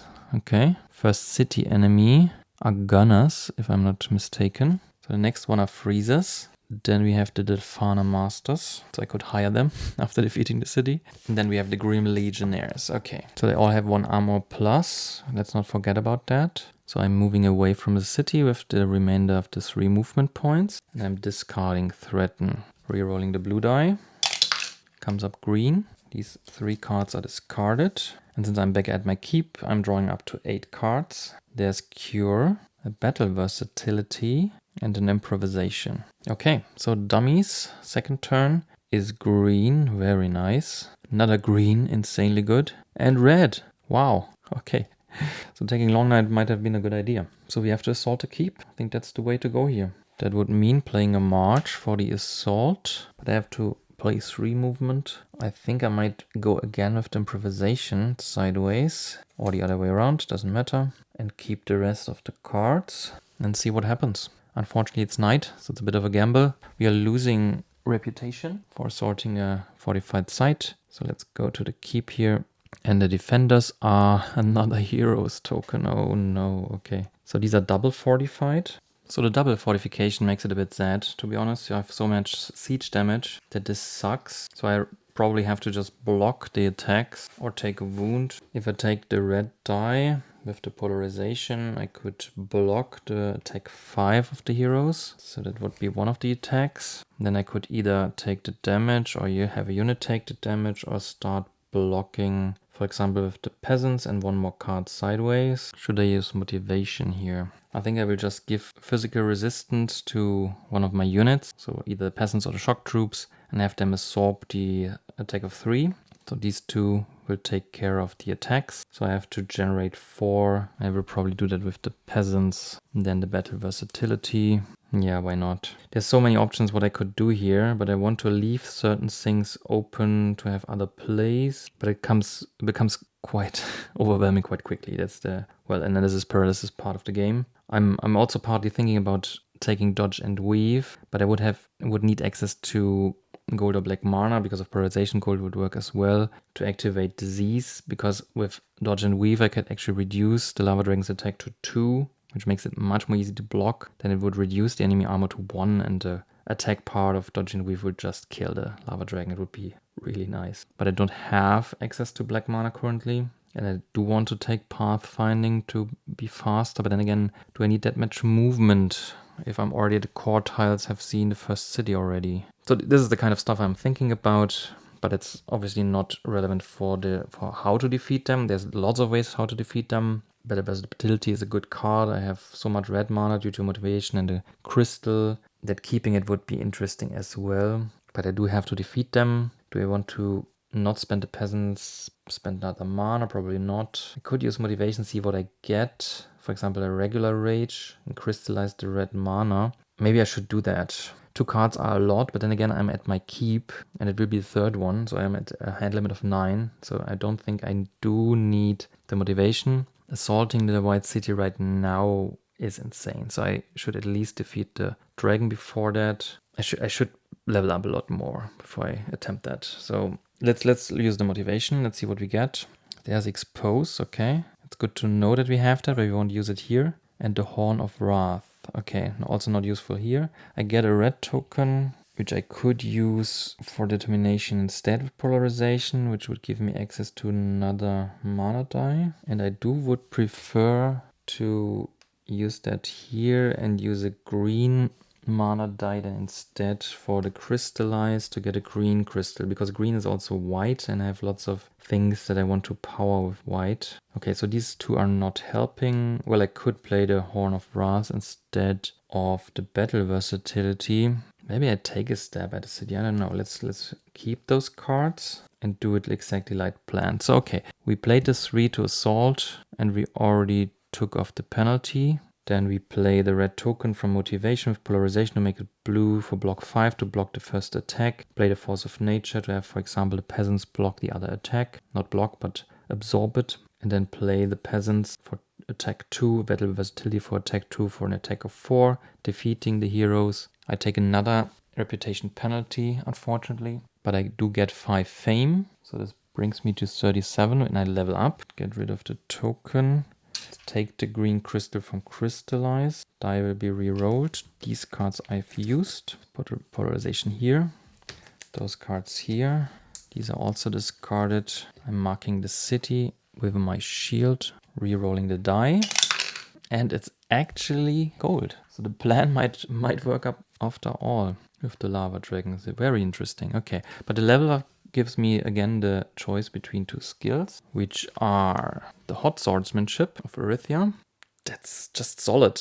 I mean, to attack can make the difference. It's a full card basically. And then there's the cooperative skill of Arythea, which is the ritual of pain. Once a round, except in combat, throw away up to 2 wound cards from your hand. So throw away means just heal. Put a skill token in the center, which means I can use it later in solo. Any player may return it to you face down to play a wound card side as if it's a non-wound card and gets +3 instead of... So I've already laid out that disease in hand, the lava dragon would just be killed by dodge and weave, basically. This makes taking dodge and weave quite tempting, and reducing an enemy attack by 4, especially against like all these kinds of really advanced city enemies, is an insanely good skill. Movement, I thought I needed a lot, but I did figure out how to get to the core tiles quite quickly. So pathfinding, especially since it does not allow me to cross mountains or lakes, which might be more important, I do think I'm leaning towards dodge and weave. Then I could not take the sharpshooting skill. I think I will stick to Arythea's skills and take dodge and weave. So let's do that. Let's take dodge and weave, put it on the deck.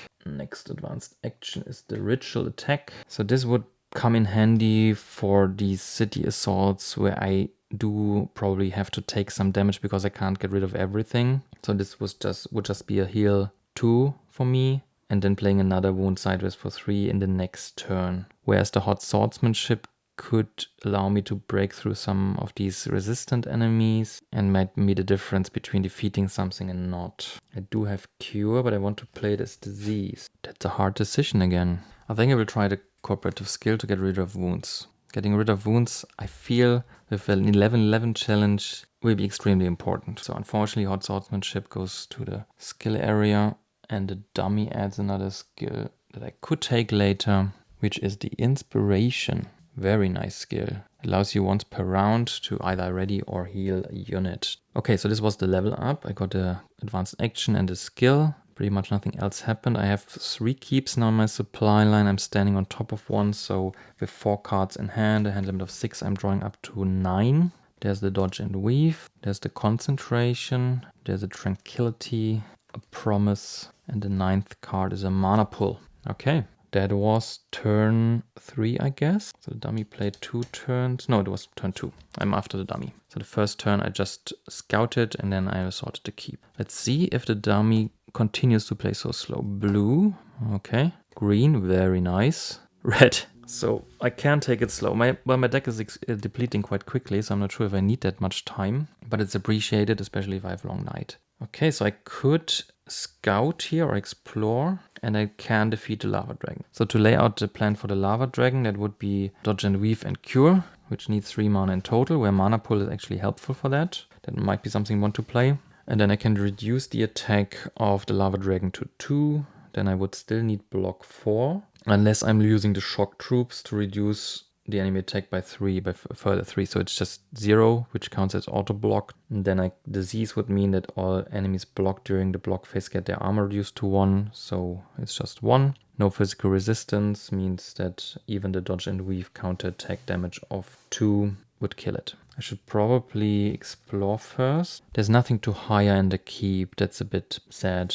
Where's the catapults when you need them? Could use the scouts to explore. Is there even... Well, maybe I should be using expose to kill the dragon. It gives me range attack 2. So concentrated swift bolt using expose would do the trick as well. That's range attack 8 against an enemy that loses all resistances. No, all fortifications. That's just 2 mana and I don't need black mana then. Is there any way to assault the city and take a stab at that? I could assault it starting from the keep, so with 9 cards in hand, but I do not have the block that would have been so nice by determination to make the most of disease. Mass expose would mean that I get range attack 3 and enemies lose all fortifications. They don't have physical resistance anyway, so range attack can I actually muster here? So the Horn of Wrath is 5, and if I sacrifice it, maybe even more. The Swift Bolt, Concentrate Swift Bolt is 6, it's 11, range attack 3 from Mass Expose is 14.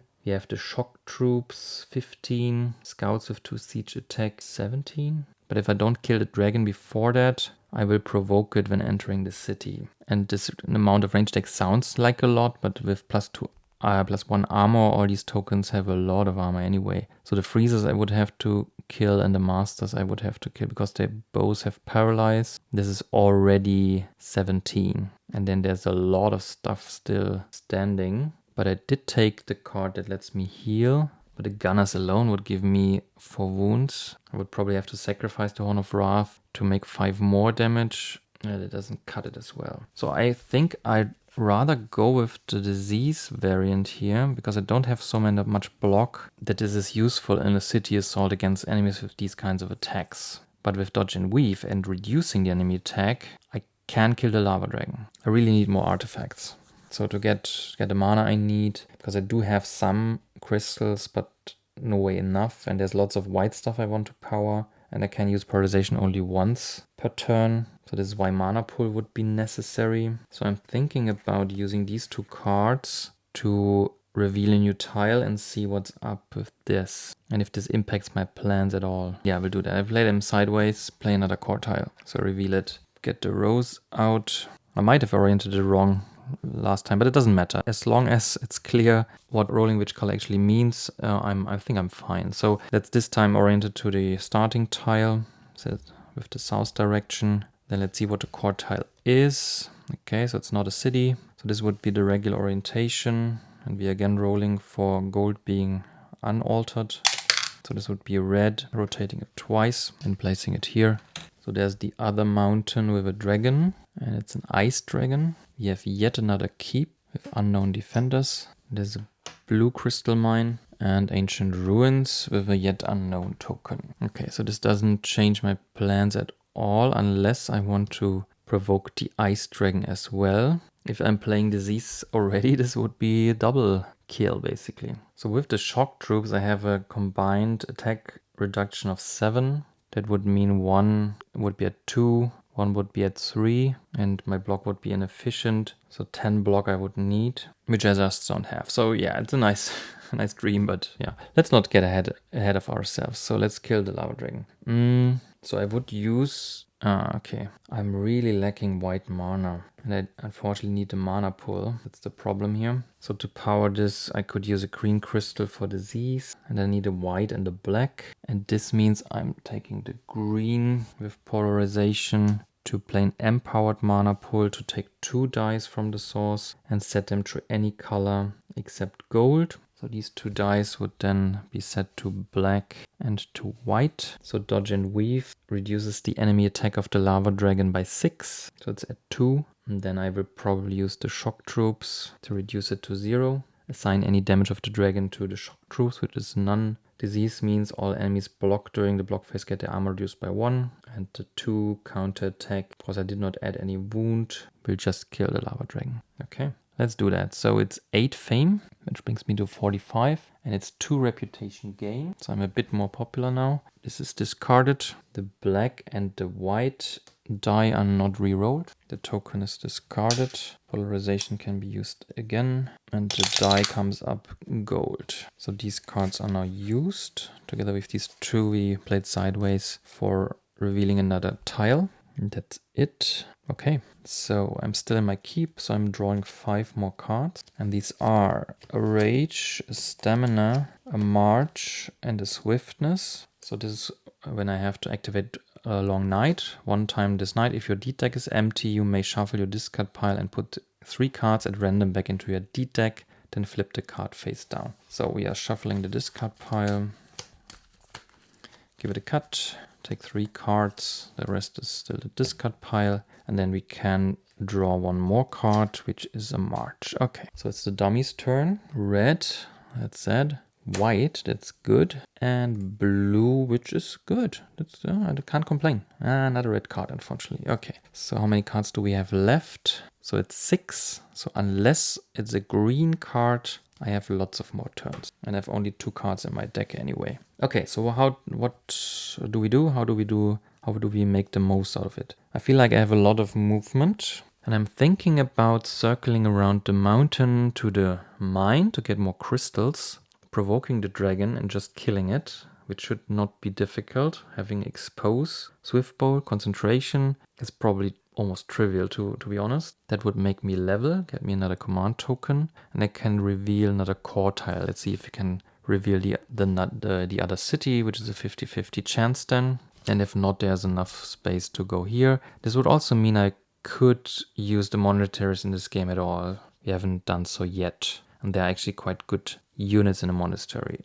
I feel we have already tossed the promise and the threaten. Yes, and we did not pick up any other influence cards. So it's a bit hard to hire stuff, especially with -1 reputation. The source unfortunately is quite dead. Even with polarization, these 2 non-basic die can only be used as black. I'm not planning to use mass expose, so I should probably, well, if I move to the mine, I'm provoking the dragon, so I can't just power through. So if we store some movement for later, we could, for example, use a march and a rage to go here into the hills. Then I would need to play expose to get rid of the physical resistance of the dragon, and then a concentrated swift bolt for 6 range attack. And the scouts could provide me with the 7th. Although the scouts can also help me reveal tiles. But I want to go to the mine anyway. Yeah, I don't need them, I think. Okay, let's do that. 3 movement brings me, or Arythea, to the hills. It's night, so I don't see the defenders. I will provoke the dragon. I will play the white mana from the source to play expose. And the green crystal for concentration. Playing with the swift bolt. This gives me range attack 6. With the scouts it's 7. I don't need more range attack because expose already gives me range attack. That's good. That's nice. I always forget about that. So it's already 2 anyway. So I need 5 more. That could be a Horn of Wrath, to be honest. So I could keep this and maybe even use the swift bolt to gain more crystals. That's much better. That's really much better. So again, 3 movement to go here. Provoke the dragon. Play expose with a white mana die from the source. Target loses all resistances. In this case, the cold and physical. The physical is more important. I have range attack 2 and siege attack 5, which is 7. So I'm only using these 4 cards to kill the dragon. I have to roll because of the Horn of Wrath. Let's take the die from the compass rose. And of course it's red, so I get another wound. Don't think it matters too much, to be honest, but let's see. Yeah, the dragon is defeated. I get 8 fame, which brings me to 53, and 2 reputation, which brings me to neutral. I get my armor point and another command token. The die is rerolled. Comes up gold, so the source is dead. Okay, so I'm still in the range of my keep. I have 6 cards due to the wound, which means I draw 3. I can't draw 2. Only 2 anyway, which are Tranquility, okay, nice, and a Dodge and Weave. So let's see if dummy draws a green card. First one is white, second one is white, third one is red. Okay, so next time you will exhaust this deck, then end of round. So it's 3 turns for me, and I've drawn all the rest of my deck anyway. So I really want to get to this mine and explore with a dead source. Going to the keep, I think, is not the right decision here because it's adjacent to the coastline where I can't explore core tiles. So I have to get back to the center and back to the white city, I think. If I get lucky and this is the other city, then I can actually look at the defenders and then distribute where an attack is better. Maybe a keep tile would be good. So if I can assault the cities from a keep position, that's really good. So we want to play 5 move currently, and we do have the scouts. Okay, so maybe let's just use the scouts to reveal the tile now, so we know the terrain and where to go. Maybe it's even better to circle back to our keep or position ourselves in front of the white city, something like that, so that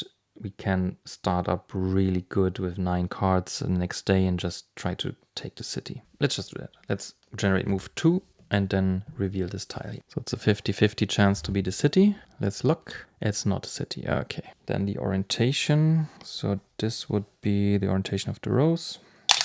Green would mean that we rotate green. So it's twice rotated. And we have a dragon in the middle, which is a swamp dragon. Some mountains. The other refugee camp. Interesting. There's a mage tower and unknown defenders. And there's a labyrinth. And finally, lots of walls. So let's lose a double wall here, and a single wall here. Quite a crowded tile. Okay, so a labyrinth is interesting because I do need artifacts, and seems like this is one of the last positions where I can get one. So I will put the last city here, and a day I can cross the forest. So let's hope that there really is a keep here. Otherwise, I will lose my supply line. So assaulting the white city from this direction might be advisable, but let's really get the most out of this mine. So the lab would be a dragon with only 1 unit. I don't have any ready units anyway. And it would give me an artifact or a spell, depending on how much movement I can muster, and an advanced action. Problem is that it's, well, all quite hilly. So 6 movement to get there, and then 4 to 6 movement to enter it, which I could bring up if I would have enough mana, which I don't really, because I can't just power all the move cards with the death source, even if I played slow.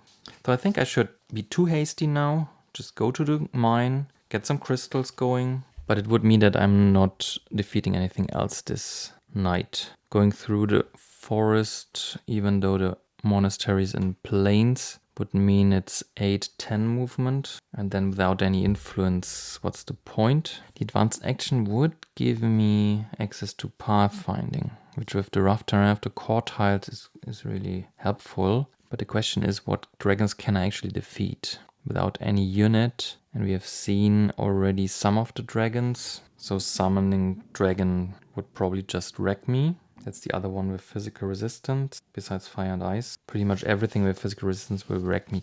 So I should not stumble into this. So I think I will use move 3 to move to the mine. Get a blue crystal at the end of the turn. Then I let the dummy draw his last cards. So there would have been ended on the green actually, but doesn't matter. So I have 2 turns now. And I think I will just heal with the tranquility. I will take the white crystal with the swift bolt, and besides that just stay for the moment. So I get another blue crystal at the end of the turn, because I feel without mana I won't have any chance anyway. Then the dummy announces end of round, which then brings me to my last turn. I could have used this skill for healing actually and keep the tranquility. Would give me 1 more cut sideways. Not the biggest difference in the world, to be honest. So I could move on to the labyrinth. I completely missed that there's a swamp dragon that is undefended. But then again, so much movement just to get there. Would I have been able to get to 9 range attack? That's sick. Yeah, well, with the swiftness, but then again, where does the white mana come from? White and green, okay. Well, what's done is done. But I think I will move to the labyrinth, so I'm in position to enter it next day, kill the dragon, see what the mage tower brings, and then circle around here.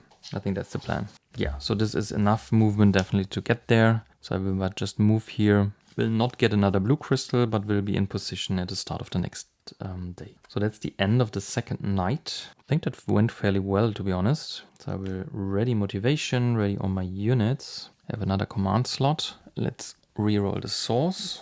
Put that back on the rows. That's the red, red, green. So then at the start of day, but I think that's in the first turn, we will reveal that. Let's first give the dummy, unfortunately, pathfinding. So that went really badly. And charm gives him a white crystal. Okay, so white and green are pretty much the same when it comes to badness. Do I want to drop the heroic tail or fireball? I don't think I want to drop either. Fireball is just a very solid thing. And heroic tail is my access to influence if I want it next day. So let's just refresh them. The advanced action is agility, very interesting. And the spell is flame wall, so scaling spell. Flame wave together with disease sounds really good. Fire block 7, increased by 2 for each enemy that you're facing, gives me a lot of block. And then together with disease, I could probably just wipe out a city. Let's shuffle the dummy deck, give it a last cut, then remove the units. It was really sad that we could not hire them. remove the advanced actions as well from the monasteries. So the 2 new ones are Frost Bridge. That's a good skill to move over lakes, and the Mana Storm. Now we are talking. That's actually a good reason to visit the monastery. And the new units are the Autumn Mages. Alright. Then Guardian Golems and Heroes, so the blue ones. So I'm always coming back to this blocking theme. Coldfire block 8 would be really good with disease. So what else? We burn the tactic cards. So From the Dusk and Long Night are gone. The remaining 2 day tactics are Early Bird or Great Start. So I have to shuffle my deck. So I'm not sure about the timing of the reveals. I will probably play it safe here. I think it starts when the first player starts to play. So in an actual turn. At least with the defenders. So the ruin might be revealed earlier. Don't want to look it up now. So let's cut it, and then I'm drawing. Since I'm not at my keep, it's just 6 cards. Stamina, Horn of Wrath, Swift Bolt, Dodge and Weave, Tranquility, and Mana Pool. I feel like that's a good selection. Having a movement skill, staying on when I'm literally standing on the labyrinth, with Swift Bolt, Horn of Wrath, Dodge and Weave, lots of options, Mana Pool to get what mana I want. But you can see the polarization is really the MVP here. Since there's no white mana in the source, so I would be almost screwed again without the crystal. But with polarization, it's really a non-issue. So that's my 6 cards. And let's select a tactic before we reveal any defenders. But I probably want a great start more than having one more turn, because I really want to get going right away. I'm standing on the lab, so I want to enter it. Any card I can have there will make me more flexible. So let's take the Great Start, which means I get 2 more cards, which is the Concentration, that's what I'm talking about, and an Improvisation, talking about flexibility. But the dummy gets the Early Bird, so the order stays the same, and he starts his first turn. White, red, bad, green, also bad. So 3 more cards, a blue, a green, that's good, another green, that's really good. Okay, so he's playing 6 cards already, but he has exhausted a lot of green cards already. Okay, so let's reveal these tokens. The ruins are a keep and a mage tower enemy for a unit. Interesting, but movement is bad. And the mage tower is defended by magic familiars. So they are never fortified. I feel like I should start with the lab, since now I have lots of cards. Don't know what happens. If I defeat Dragon first, for example, I will not level up. That would make a difference maybe, but I do not. So I should really go with the lab. So the question is, how do I produce move and how much move do I want to produce? With the cards I have, 4 move is already using a mana. So getting up to 6 for the artifact, it sounds expensive. Getting a spell would also not be bad. But we are at day, so Firestorm doesn't help me with the White City at least. We really have to get going to the city. Maybe space bending is actually the play here. Space bending, monastery, White City. Maybe explore before that. Trying to take the White City at all cost at this day. Hiring units then from within the city. Then again, we are at the day, so movement is not that bad through the forest. And the flame wall at day would give me the chance to maybe block, for example, the freezers and skip them in the first assault. And later at night do, well, for example, block 12, I block 12 against the other city. But I think going for a spell might actually be good here. If I can't somehow access the Mana Storm from the monastery and Heroic Tale with help with that, then my mana problems are solved somewhat. So I would not need a ring, for example, from the artifact deck. Let's just go with 4 movement here. I think the rest would be too painful. So how to power this? I feel like I should use Mana Pull with the green die and polarization to then set the die blue, one of the red ones, and the other one probably white. Let's do that. So I'm using Mana Pull, actually before Stamina. So it was green with the polarization to make it white, and then take the other 2 die, set 1 to blue, set 1 to white. Because I think I want to empower Dodge and Weave. Depending on the dragon, it's probably the better play. And Swift Bolt, well, if I want to use it, probably with concentration. But then again, maybe a Horn of Wrath and Swift Bolt is enough. I do not want to use a white crystal. I think that's the main point here. Okay, so 4 movement to enter the labyrinth. I'm taking 1 unit with me. And this unit will be... what will it be? I think the shock troop. If it goes really badly, then reducing armor and attack or by 1 or the Attack by 3 might be better. It can produce 1 range attack if this is what's needed. Let's take shock troops. So the shock troops are with me in the lab, and I'm drawing a defender, which is a dragon. So the defending dragon is a dragon summoner. Oh no. And it's even arcane immune. That's probably the worst pull that I could have gotten because of arcane immunity. So there is no way to reduce the armor of the dragon. And without any elemental damage, it means I do have to do 16 damage. And if I want to kill it before it's summoning stuff, that all needs to be ranged or siege damage. That's so bad, actually. If I break the Horn of Wrath, I could get to 10, then concentrated Swift Bolt would be 6, 16, Shock Troops is 17, and 16 is already enough. But then again, I'm breaking the Horn just for a dragon, not to attack a city. That sounds so bad. But do I really want to let it summon? If I do that, 2 dungeon enemies can just wreck me. I would have to deal with these attacks, and that doesn't make it any better. Do I want to use motivation? I could not use the red token at all, unless I draw something for this, like battle versatility. There's no way I can not break the horn, right? So it's 6 from Swift Bolt, 7 shock troops, 5 is 12, so I'm missing 4 range attack. Yeah, it's a sad pull.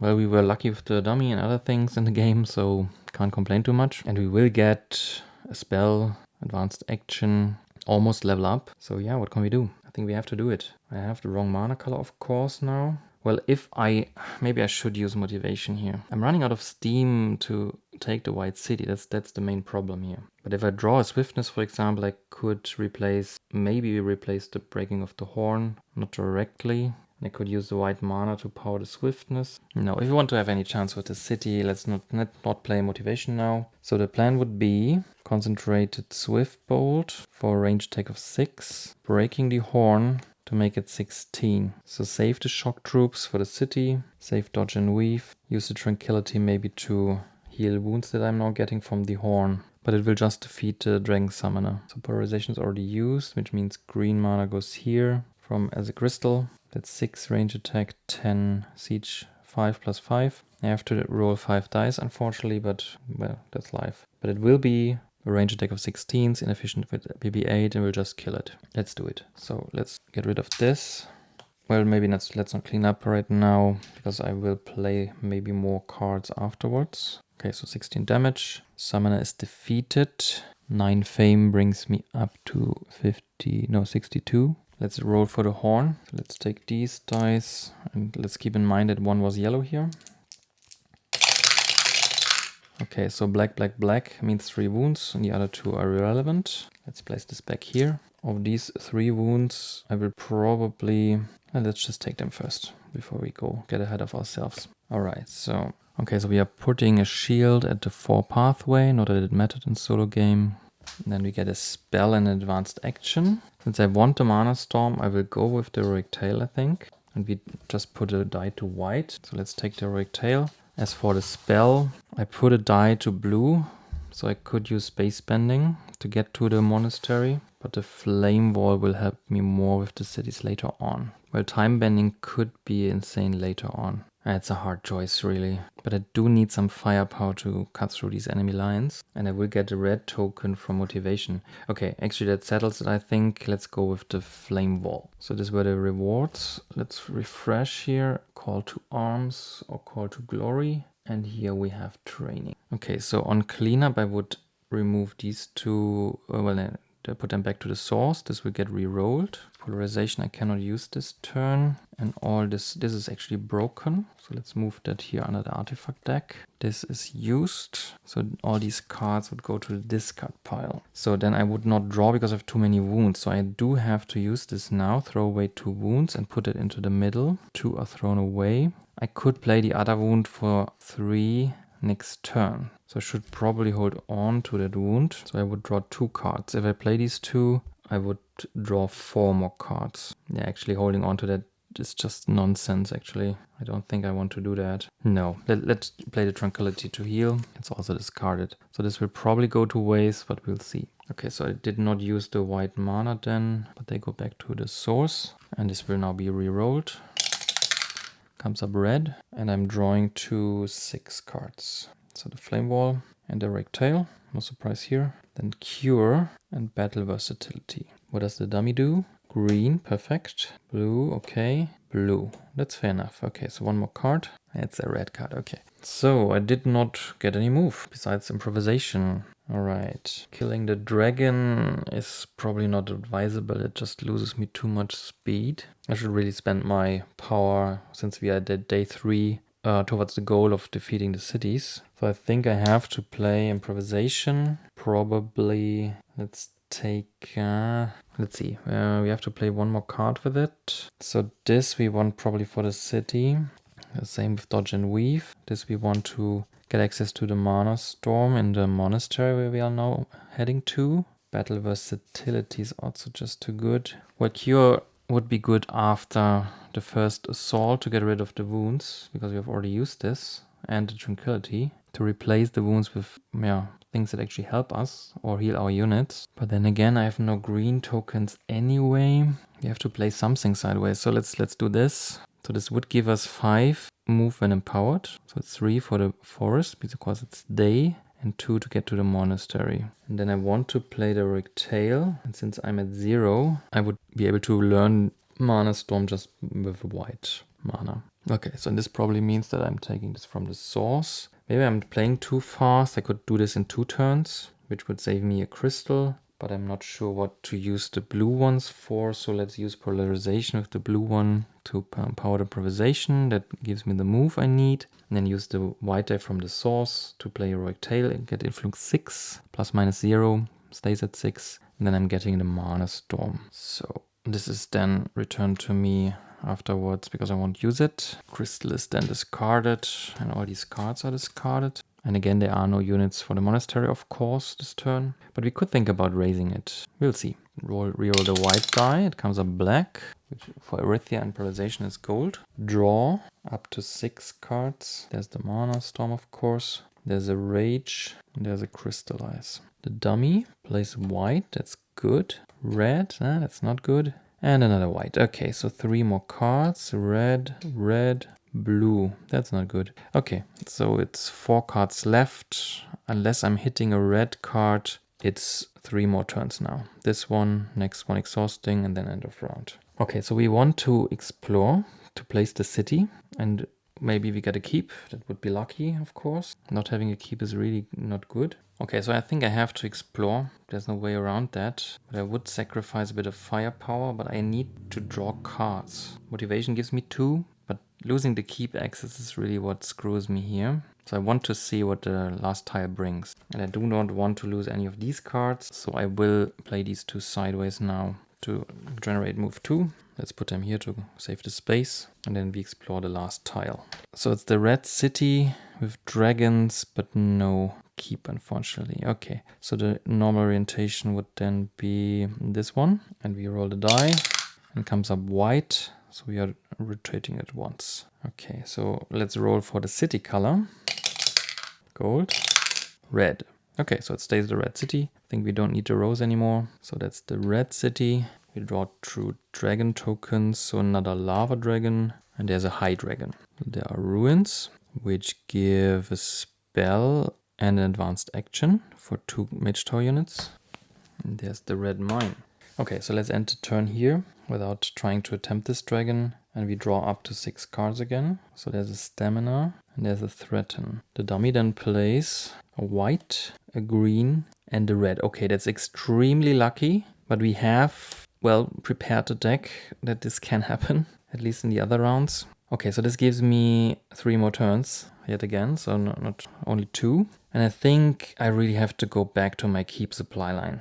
These 3 cards I can't just toss, so I have to draw 3 cards from the keep, 2 from motivation, to have really lots of cards to try to attempt the white city. This means I will probably try to learn Frost Bridge now, spend the next turn moving back, and then assaulting the city with my last turn that I just got. So that would mean threaten. We have a red mana, so it's 5. I'm losing a reputation. And 1 more card sideways, unfortunately. Or I'm spending the peasants. I'm actually doing that because I don't think they will be too useful in the city assault anyway, because I will probably assign damage to them. Well, I could produce block with them, but I don't want to lose any more cards at this point. So I'm at 7 influence. I'm learning Frost Bridge from the monastery. Let's discard this. And there's not much else I want to do currently. So I'm re-rolling that die.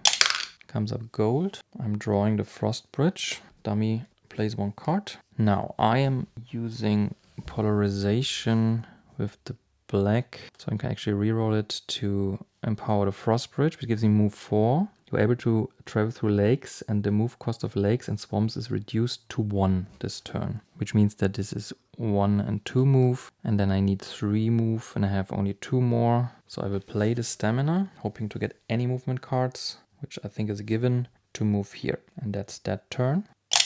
Die comes up blue. These 2 are discarded. I will keep this hand, and now I will draw.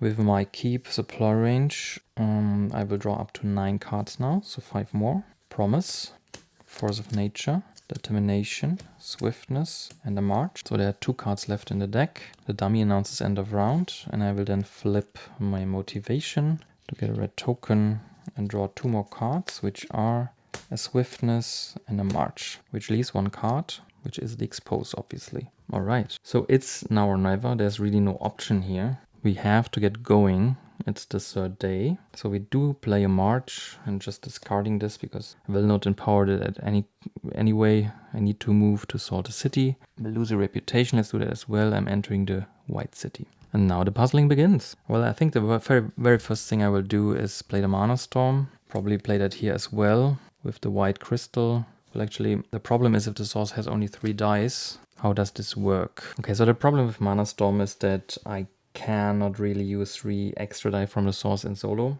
Did not really think that through, I guess. And if I use a die to power it, I'm really re-rolling 2 dice. Okay, let's see what I want to do here. Let's talk about the enemies first that need to be dealt with. So these are the 2 paralyzed enemies, the Freezers and the Delphana Masters. One has Assassination, it's particularly bad. So I'm thinking about using the Peasants to just have the Freezers destroy the Peasant. But then this attack is taken care of. So how much firepower do I actually have? Let's rearrange the cards a bit. So to power everything I would need 2 red mana, 2 white mana, and a green mana. So to power all of these, and another white mana for Dodge and Weave, and another white mana for Mana Storm. So maybe saying that it solves my mana issues was a bit naive. I will probably activate the Shock Troops and the Scouts for their range attack abilities, or the siege attack abilities, but it's only 3 points in total. So siege attack I can up with 5. And that's not enough to kill anything because even the thugs have 6 armor. So I don't think that siege or range attack at day without expose is particularly useful. Unless I want to get rid of the Grim Legionnaires. So is there any chance that I'm not taking any damage? So the goal here is to cut down 2 or 3 tokens. So I can take the city in the beginning of the next night and then move on to the red city. Okay, so I think I will lock in the Mana Storm using the gold die, re-rolling the other 2 and seeing what comes up. But I don't think that using the crystal is a good play here, and I also don't think that using the non-powered power, which would only work with blue, will do anything for me because I have a blue crystal and only 1 blue card. So I think I will lock in the Mana Storm with the first die of the source, re-rolling the rest.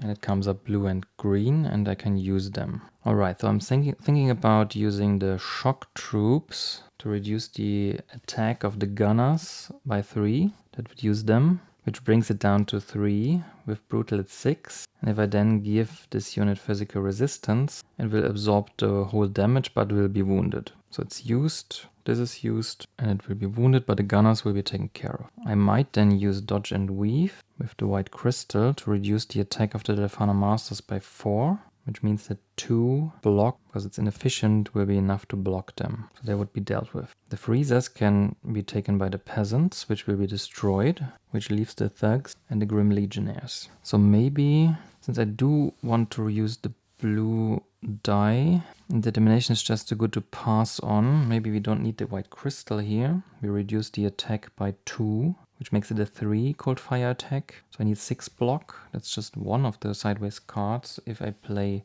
the Determination to block them. 6 block ineffective against the attack that was reduced to 3 by Dodge and Weave, which means I can use the crystal for something else. Since I do need to do damage at some point in time, I would really like to use the token here, this token here, this crystal here, and probably polarization with this green mana. So I can power these damage dealing abilities. If I do not block those, this would be 6, so 2 wounds, and 11, so 12, 3 wounds, at 5 wounds. I have a head limit of 6, so I will not be knocked out. And what damage could I do then? I could do fire attack 5, an attack of 4, and 2 range attacks of 3 each. That brings me up to 15 damage. Plus 1 more card sideways, which would be 16 damage. If I'm going for 2 tokens, that would mean subtracting 2 because of the plus 1 armor of the White City, which brings me to 14. And that would, for example, be the 7 of the freezers. Yeah, I would really like to kill the masters, the Fana masters. I haven't used the scouts yet, and in combat, only really useful ability is the siege attack. So that would be the point I'm missing to get to the damage I need, I think, for the freezers and the masters. I think I want to leave the Grim Legionnaires for range attack later. Well, I do have range attack of 9, but it's not enough, yeah. Even with the scouts it's 10 and the Grim Legionnaires have 11. So I think I want to leave them for the next round to be able to kill them with range attack without needing to get rid of the fortification. I think that's the best I can do. At least that's what I'm seeing, yeah. So let's play that through one more time. I played the March to enter and the Mana Storm with the gold tide to reroll the other 2, which came up green and blue. This is locked in anyway. Going through the tokens, I then activate the shock troops, reduce the attack of the gunners by 3. And since it's brutal, I then have to assign 6 damage, 3 times 2, which have to be assigned to the shock troops, but I give them physical resistance, so they first absorb 3 damage and then they absorb another 3 damage, which means the attack is handled, but they are then wounded. And this would go to a discard pile. Then let's go to the Delphana Masters. I'm playing Dodge and Weave without mana, reduce my attack by 2, so it's 3, but it's called Fire, so my determination with a blue die from the source and a promise played sideways means it's inefficient block, but 3, which blocks the Delphana Master, so they are taken care of. These are brutal, so they deal 6 damage, which is 2 wounds to me, and these have, well, could have as well have 12 attack with 4 armor, that's 3 wounds. I'm not knocked out. Which leaves the freezers, which if I assign them to the peasants, they will just be destroyed, which would open this command slot, and those are removed. But then we have taken care of all tokens, and now it's our turn. So we would then...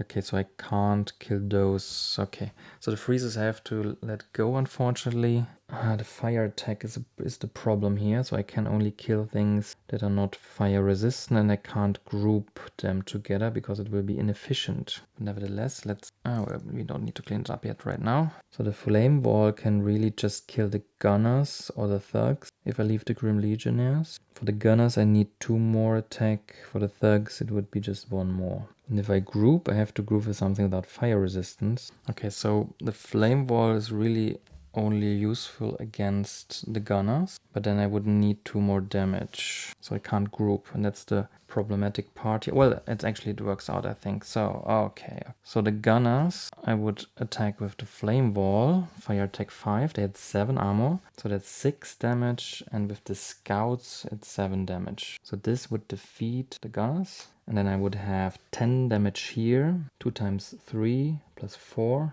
without an element if I don't want to. And 10 damage would actually defeat the Delphana Masters. I think they are probably better to destroy than the freezers or any other token. So this would destroy them. Okay, so this would mean 2 tokens. Let's go over this one more time. So in the attack phase, we will use the scouts, 1 sideways card and a flame wall to produce 7 attack, fire attack. 5 fire attack and 2 physical, but they are neither physical nor fire resistant. And with the +1 from the city, the gunners are defeated. And this, with all the mana I've assigned there, would be 10 damage. 9 would actually be sufficient. It's all physical, so this token is defeated as well. So that would give me 16 fame. And I'm placing 2 shields on the city. 16 from 26 is 78. Tokens here go back to the city. And I have to withdraw from where I came. These are all mana dice that have to be re-rolled. These are all tokens or crystals which are now discarded. So they would have to be re-rolled, but it's end of the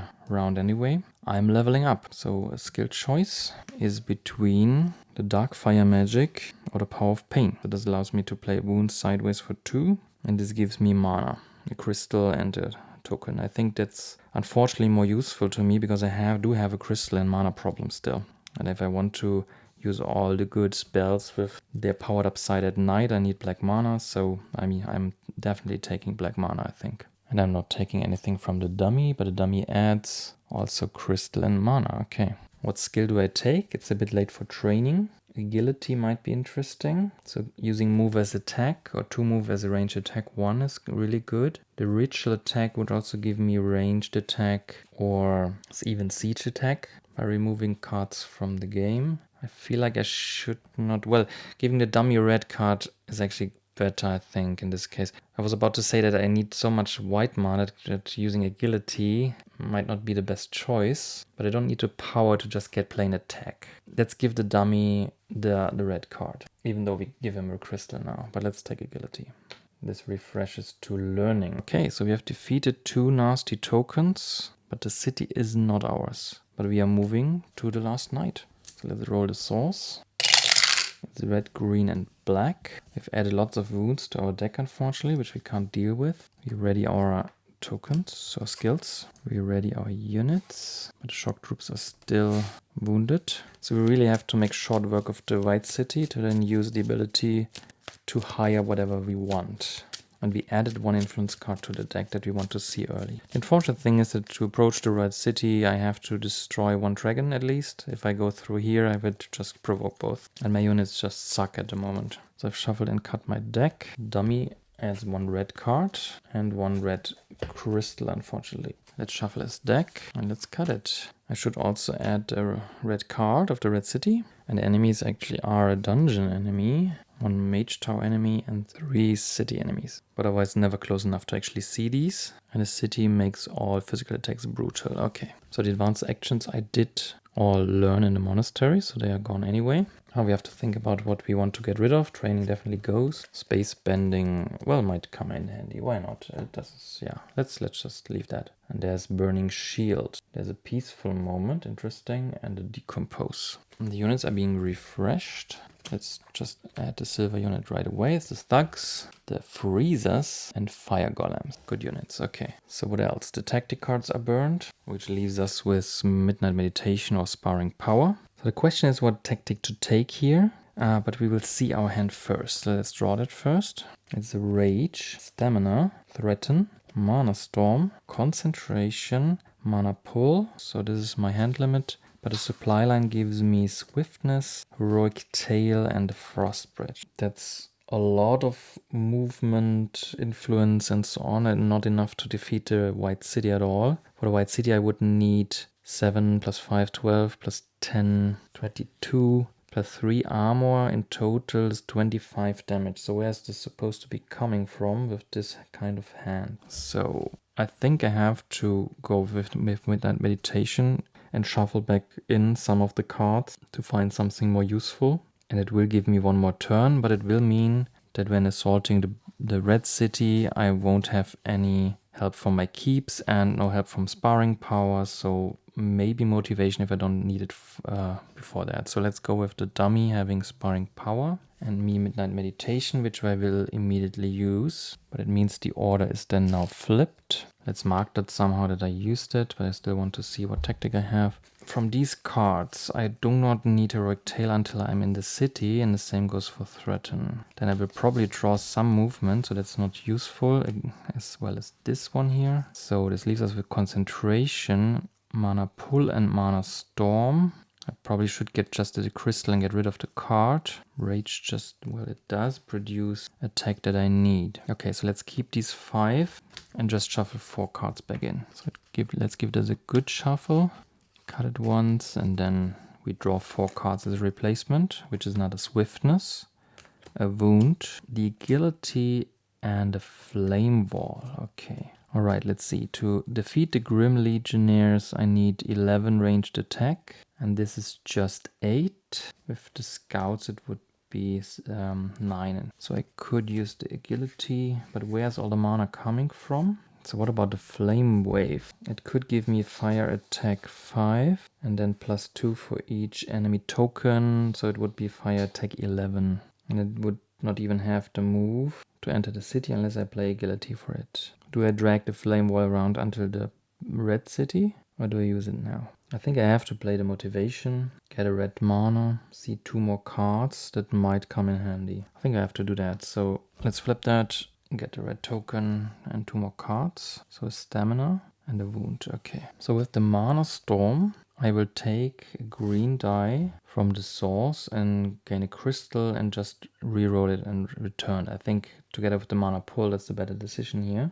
And the choice is between red and green. And I have a red token already, it will probably use here. Well, I do need another red if I want to power the rage as well. Yeah, let's actually do that, because I need the green with polarization to power mana pull if things go wrong here. So let's take the red, get a red crystal, and let's move that here. So this is my discard pile now, and I will immediately reroll that, which comes up black. So what I might have to do here is to shuffle things around a bit. Play the swiftness to assault the city. Let's put it here. Then play the mana pull using polarization. Then I definitely need green mana. And I definitely need white mana. There's no way around that. But I could power stamina with blue.